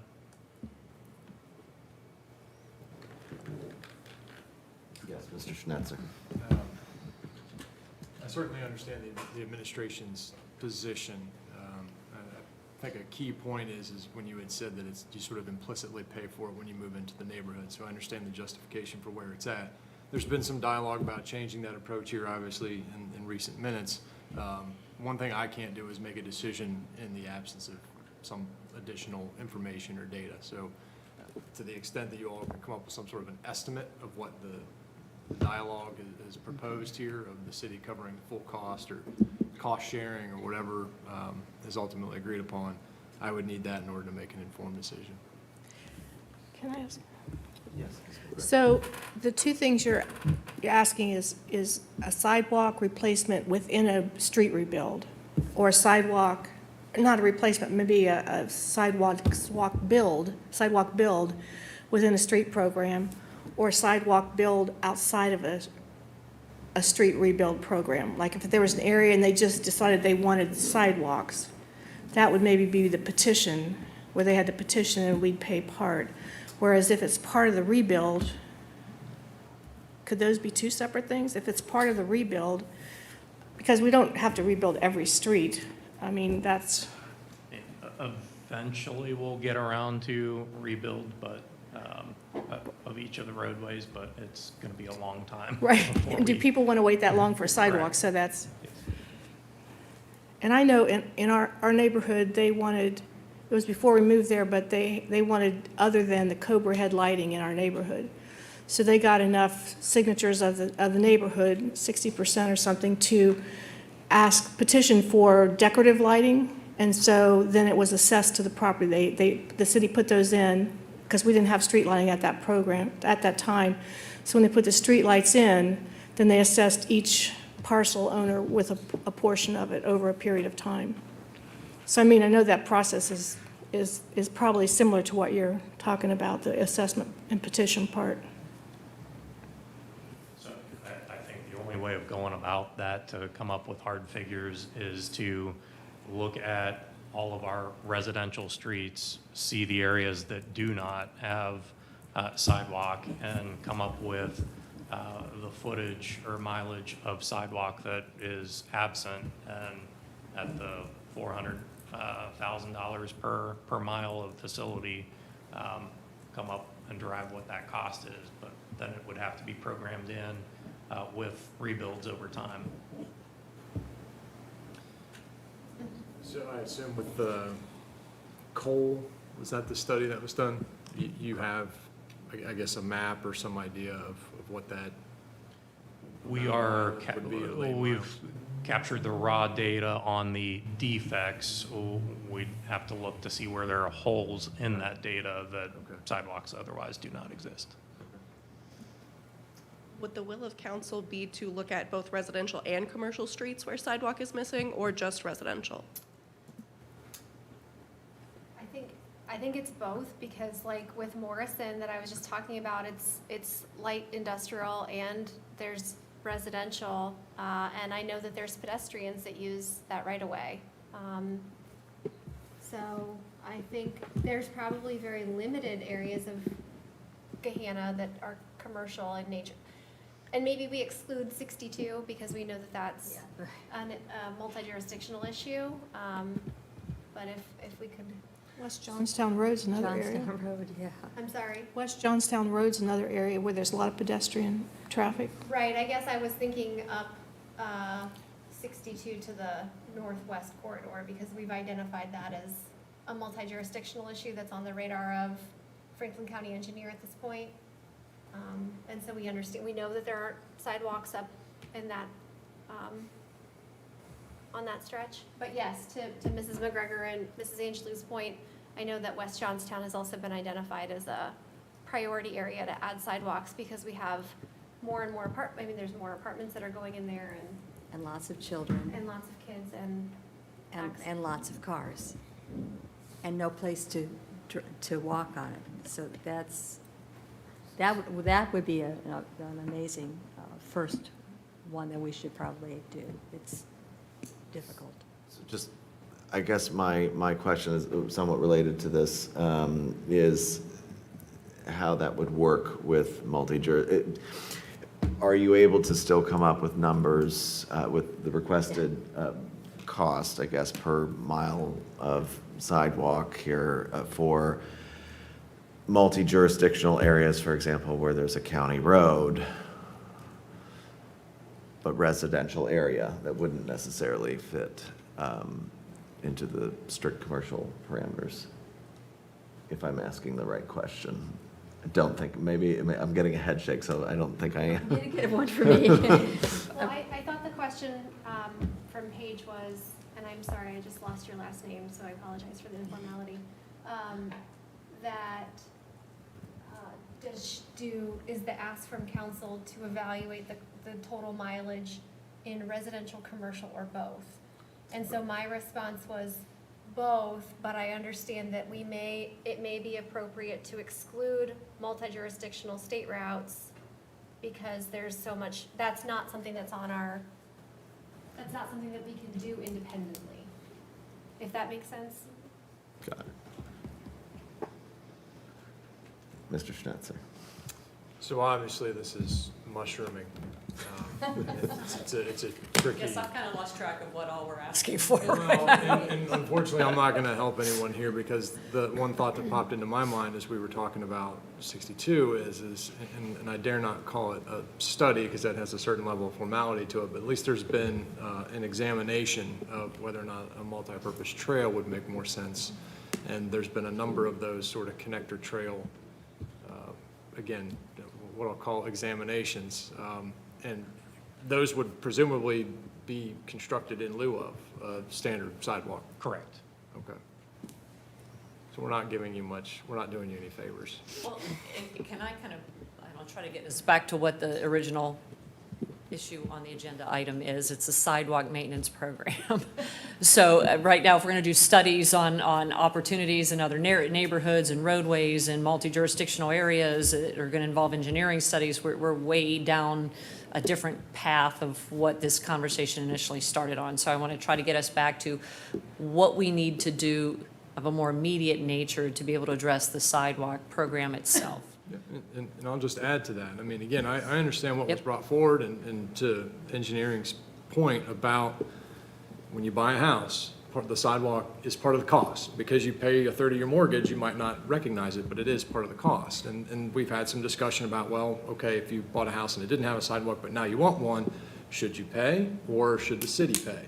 And that, I think. And what's the process for that? We can Correct. have that debate, right? I don't know that I can engage in that debate without knowing exactly how much we're talking about. Are we talking about $100,000? That's a rounding error in the budget, right? Or over time it is anyway.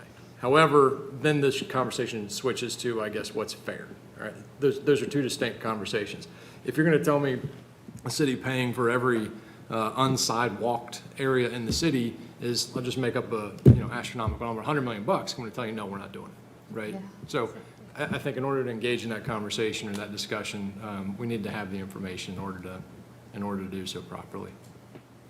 So what staff will do is take an inventory of those residential areas that do not have sidewalk and apply the $400,000 per mile of sidewalk facility present value cost for adding sidewalk in where it otherwise does not exist, and have that figure for you. Thank you very much. I will state that as it relates to West Johnstown, Stigler, Agler, 62, as we're programming work on arterials, collectors, there are opportunities within those CIP projects to have either multi-use path and/or sidewalk facility installed as a part of those broader improvements within the context of a larger CIP project.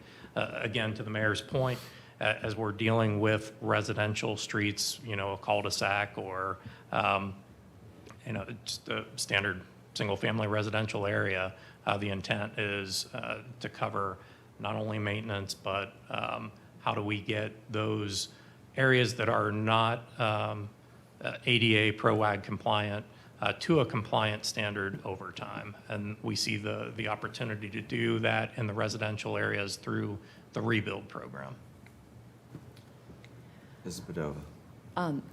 In addition to what has been asked, I would like to know how many of the projects we have been working on or have been doing studies on to add a sidewalk, a new sidewalk, because like I said, I just know about a couple of them that are in my ward, and so I'm assuming that there's probably more. And I would like to know how many of those there are, and so I can know how many residents would be affected by thinking that they were getting a sidewalk and not having to pay for it, and that would now be changing. If we could get an idea of how many things we have in the pipeline and what that cost would be. So sitting here without going back through previous engineers to find out what information they had, that's going to be quite the task. I know that I can go through and we can capture those areas that are in residential areas that do not have sidewalk and capture what that cost is to conversations that previous engineers may have had with residents. I need that information, and I do not have that readily available. So I'm not talking about conversations that may have been had. I'm talking about when we have approved money to be spent to survey, design, plan for sidewalks, because we have done that on Rocky Fork Drive. And it's concerning to me that there doesn't seem to be any kind of answer or any status of what happened with that.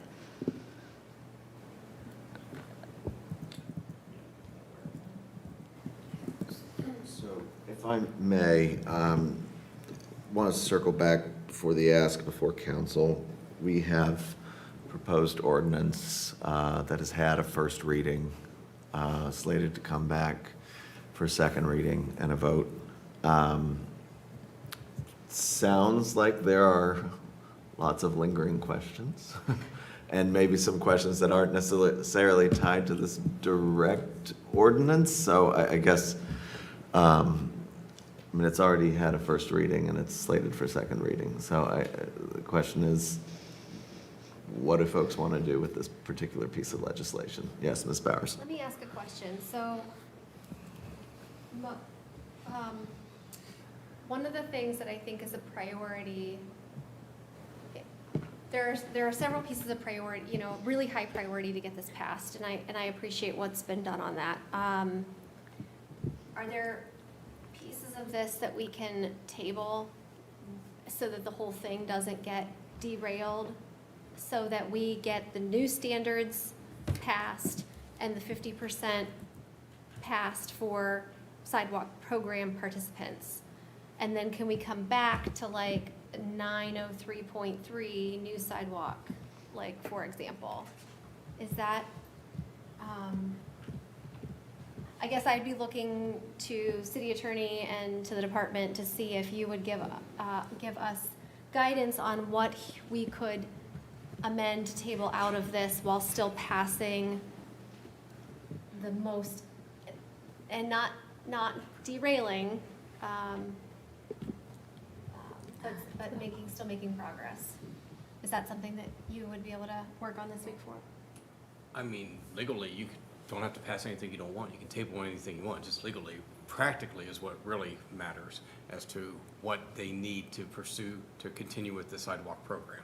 That's practical. Sure, I guess I'm looking for guidance of what's presented to us that is needed for the sidewalk program to complete 2021, 2022, where we've got some folks in limbo, and implement the new standards. That's what I'm looking for, like the essentials. And if you tell me there are other essentials in here that we absolutely need to move forward on, versus maybe tabling the residential new stuff. Does that make sense? Okay. We'll look at those particular provisions as it relates to new sidewalk within residential areas and see what can be carved out. And perhaps even be in a position to provide alternative language. You have option A, where you follow the Ohio Revised Petition for Assessment process, or option B, that if we're rebuilding the facility and sidewalk doesn't exist, that we cover the cost of placing new sidewalk in those areas, in the residential areas. But again, there's cost considerations around that, and we'll provide the data on that. Yeah, absolutely.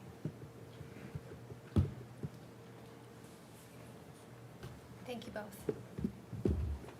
All right. Does that give you just a little bit of homework, just a little bit of direction at this moment? Okay. Well, thank you both very much. Anything else for committee of the whole? All right, seeing nothing for committee, we'll adjourn, and I'll turn things over to Chair Schnetzer. Thank you, sir. On your signal, Mr. Van Meter. We're good to go? I'll get some water. We're going ahead? Okay, all right, so feel free to stretch. Okay, let's kick off Finance Committee for July 17th, 2023. I have half a dozen questions to guide the discussion, including one follow-up from the prior Finance Committee last week. Just a very quick housekeeping note, I'll be referencing page numbers. Those are the page numbers in the PDF, or of the document itself, which total 147 pages. Sometimes the page numbers shown at the bottom of the pages do not align. The first one I have, again, is a follow-up question from last week. There was some talk regarding the table shown on page 64 of 147 in the PDF. This is section 10.1.2.2. And it was feedback from council asking the administration if they had looked into just any, adding sort of anything with regard to McKenna Creek and various concerns there. So with that, I'll turn it over to the administration for just any kind of follow-up.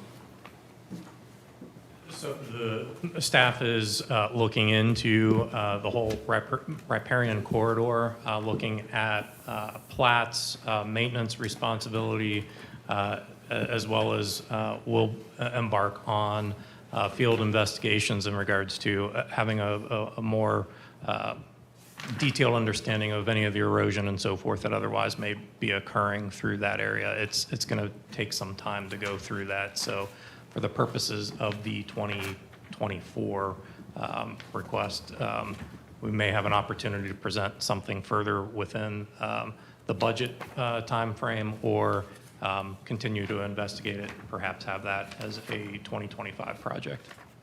Thank you, Director. Anything from council on that topic? Mr. Chair. Yes, sir, Mr. Reed. Just very briefly, I wanted to thank staff and the administration for taking a look at that. I know it was led to some homework for them, and so I appreciate the follow-up and the clarification on that. So thank you. Anything further from council? Okay, thank you so much. Moving on, this is page 86 of 147 in the PDF with regards to wayfinding. And the ask was, please be prepared to discuss the project priority assignment of CM and whether there are any plans for or general city wayfinding in addition to the wayfinding that's already in the document for parks. So interpreting the question, the two-part question here, I think. CM, capital maintenance, as a project category, right? That is a distinction that you're going to see throughout the CIP, and basically what that means is we're replacing something that already exists. We're not adding to the overall assets that appear throughout the city. We're not adding a whole road of sidewalks, as an example from the previous conversation. That would be an addition. That would be a project that we list with a project number that would not be listed under capital maintenance, because it is in addition to the current facilities that we have. Okay, if we were replacing that sidewalk from the standpoint that Mr. Comlink stated as it relates to a sidewalk program, that would technically fall under capital maintenance, because again, we're not adding to the asset value. We're not the value, I'm sorry, the asset quantity. We're just simply replacing it one for one. I think that that's the nature of the first part of the question there, which the project assignment of CM. Am I correct in making that assumption? To the second, hopefully that helped. I think just the question, because it's expanding, this includes expanding overall wayfinding system. I think there was. So the project that's listed on page 86 is actually not the expansion. It's more of the replacement of the existing signs as they are within the park. They might be, like, take, for example, a no parking sign that's dilapidated or falling down, and we're going to replace it. There's a large question at this particular point in time that we're having internally as to whether or not this actual project sheet that you guys are referring to is actually a capital maintenance item or should just be covered under operating budget. Because what's a no parking sign cost? It does not reach the value of a capital asset, right? It's not a $3,000 sign that we're placing. The park signs that go out front on the road that identify, Friendship Park, that obviously is well more than a $3,000 item, and that is a capital project at that particular point in time. So there is internal conversation going on as to whether or not just a simple wayfinding signs as they are within a park are actually a capital item, or they should be covered more under operating costs. Okay, so then to take that same methodology and you apply that to wayfinding signs as they are throughout the city. Right, there are some in nature that could potentially raise to the level that are well above. Let's take kiosk signs or wayfinding signs down at Creekside that actually identify you are here and these are where all of the things are in Creekside. That sign most likely is a capital asset at that particular point and should be listed as such. But a highway sign that says Creekside is in this particular direction is not a capital project. It's not a capital asset. It's not a capital item, and that is probably covered more under just the operating budget side of it. But that is an internal conversation that's currently going on and taking place.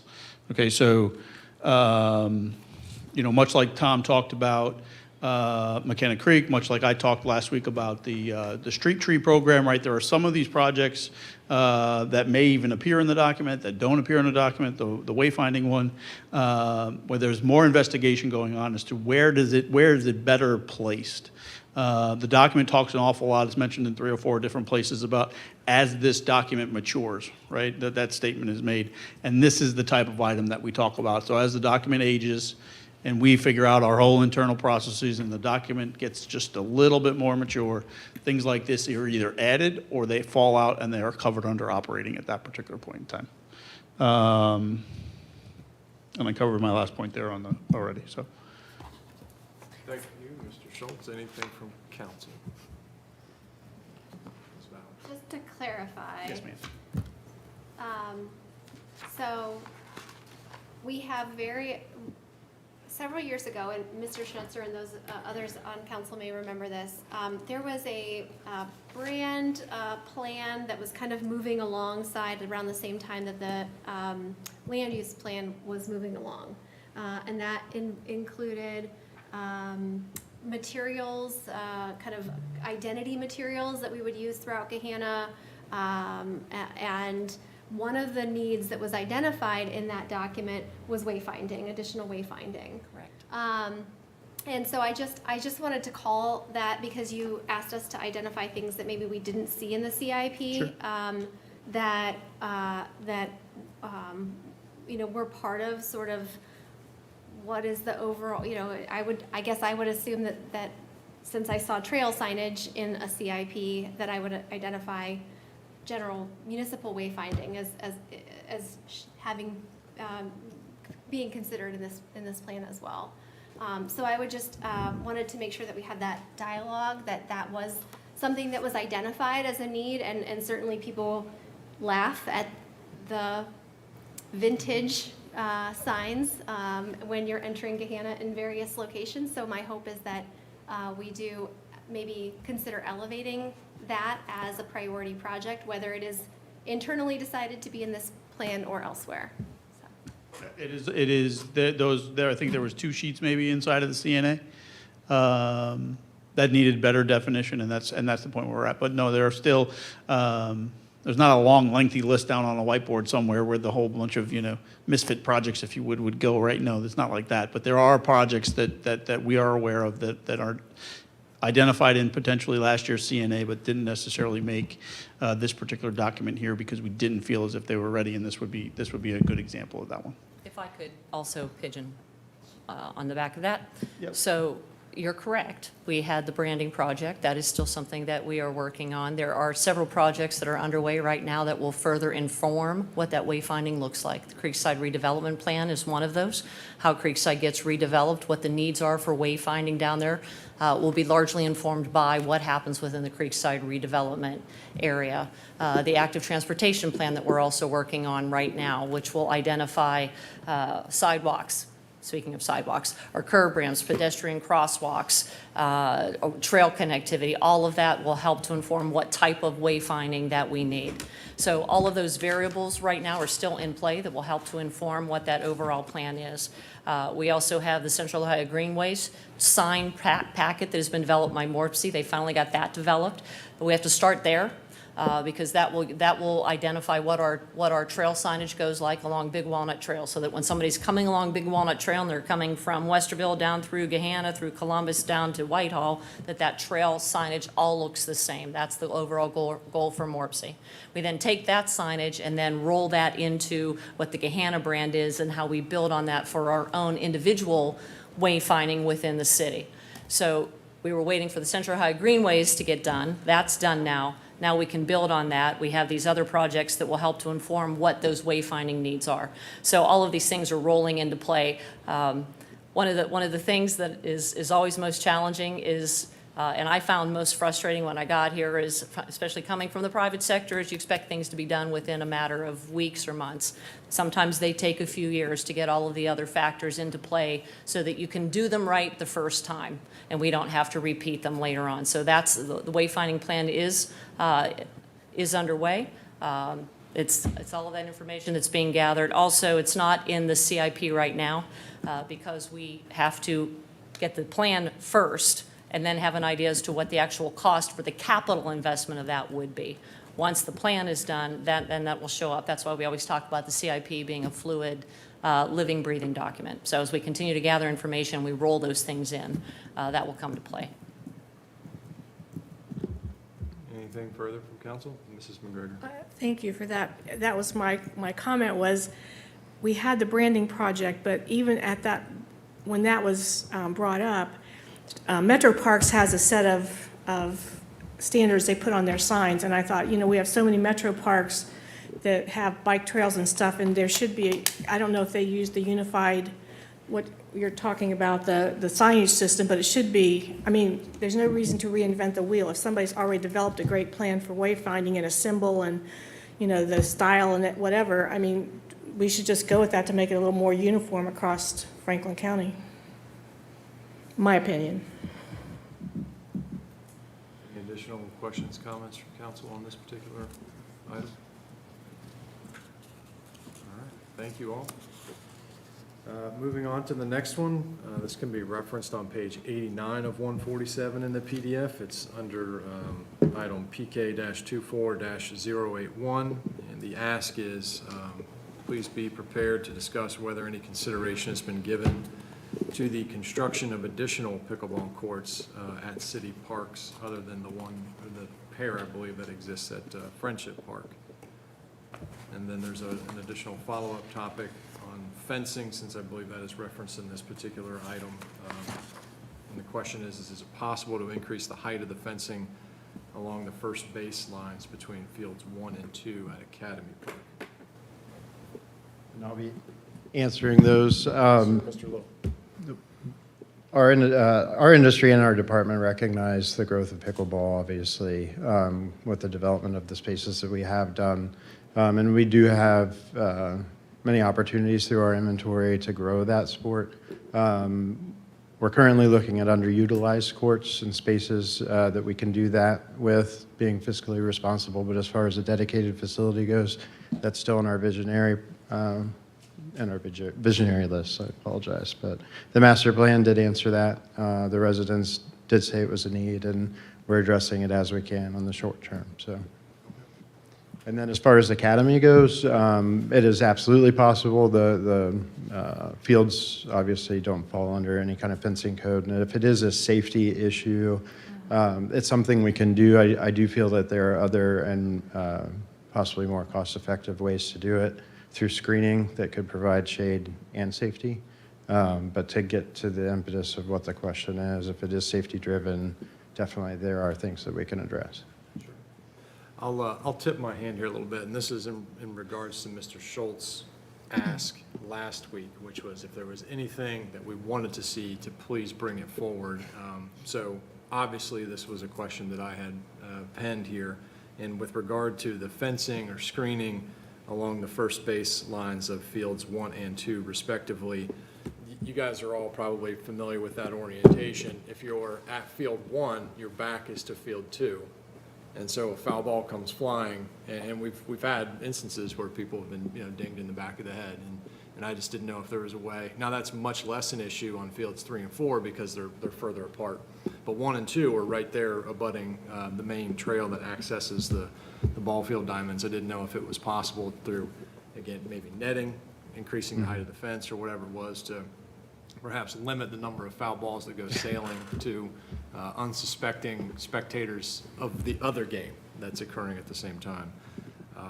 And then again, with regard to Academy Park, quite familiar with it since it's where we hold all of our practices. North of the basketball court, just seems to be kind of a grassy area that goes unused. I didn't know if you could potentially plop a pickleball court or 2 in there, and if you guys thought it would be an appropriate space for something like that. That is a space that could be utilized. It is utilized currently for soccer practice and overflow parking for any events in that area. Between the parking lot and the basketball court? North of it, in the open field, that we use that for overflow parking for like 4th of July tournament and things like that. Soccer does use it for practice. There's goals there currently. It is just a practice site since we don't allow practice on the game fields.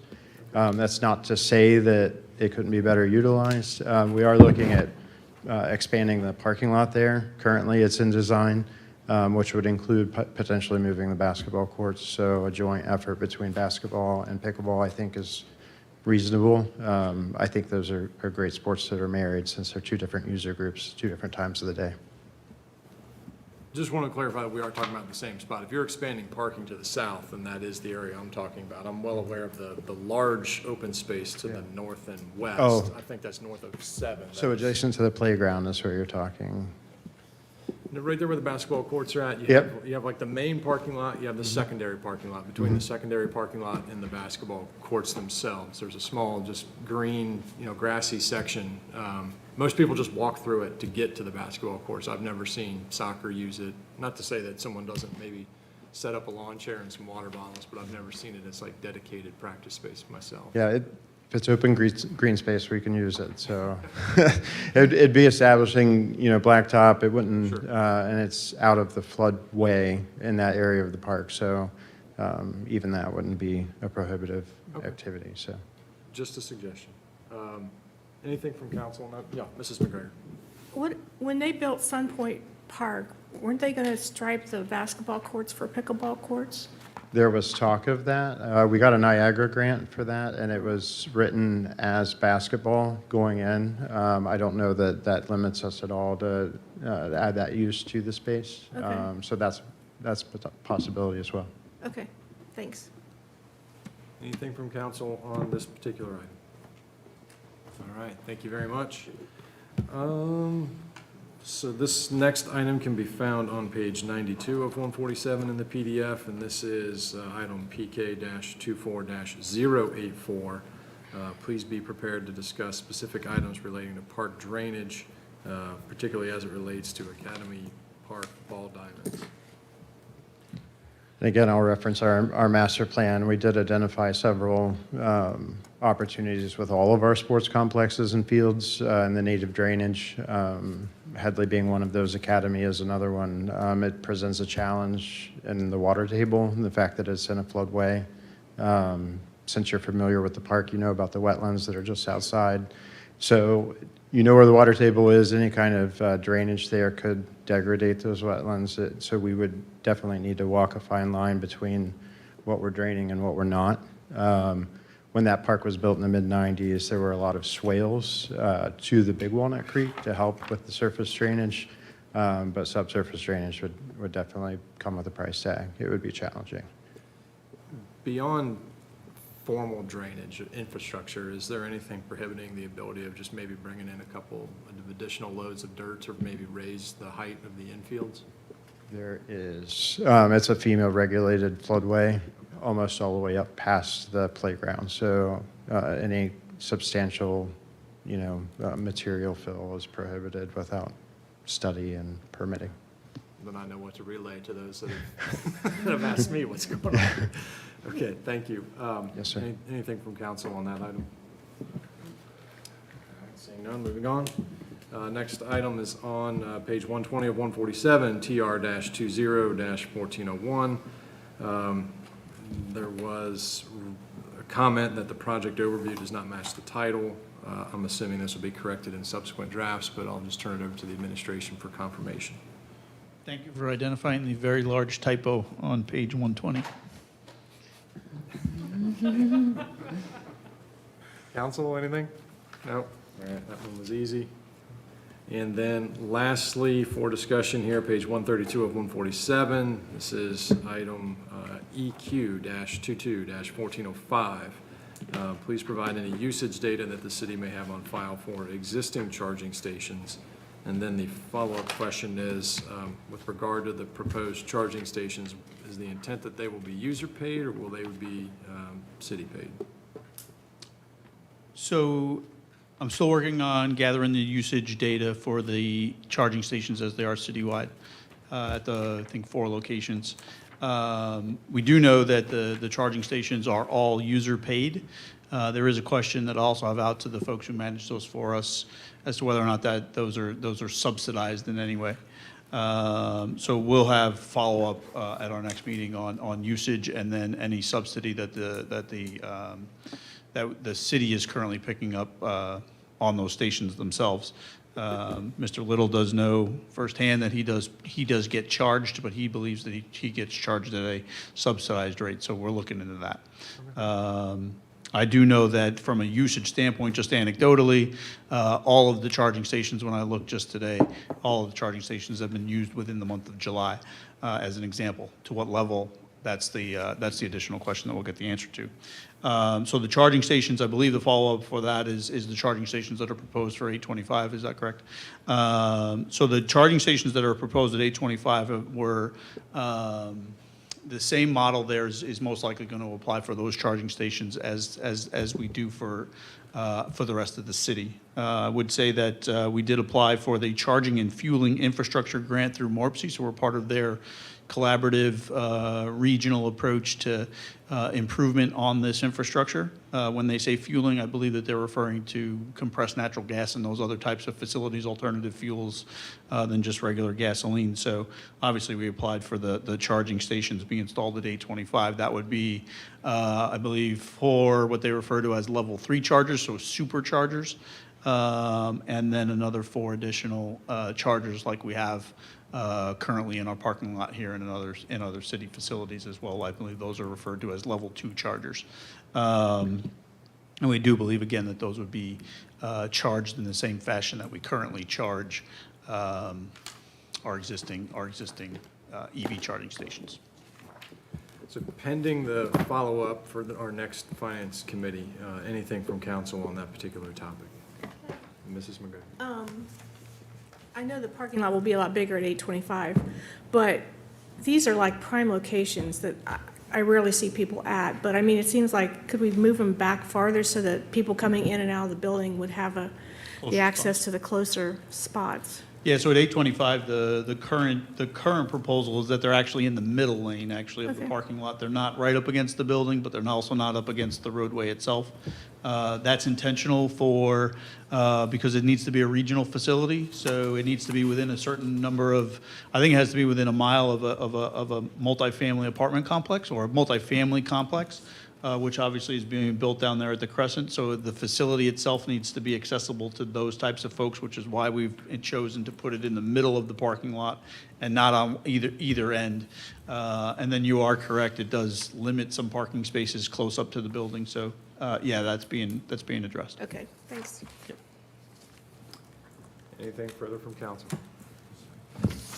All right, so what is the will of council to, you want to keep plowing through this basically every week? Do we feel that there's some necessity to take a break with regard to discussion, or we're bringing it back next week? Just have, right now, just the one carryover unless there are pending questions from council. I'm happy to facilitate whatever. And I can follow up with an email to you folks on the answers to the EV charging stations if that would suffice, or even answer at a committee as a whole. How about we do this? If you get the answers, email them out to everyone. We'll leave Finance Committee blank. If I have questions in my inbox by Wednesday night, then I'll schedule it with Clark Van Meter. If not, we'll skip it. Sound like a plan? Sounds like a plan. All right. Thank you all very much. Thus concludes Finance. Thank you.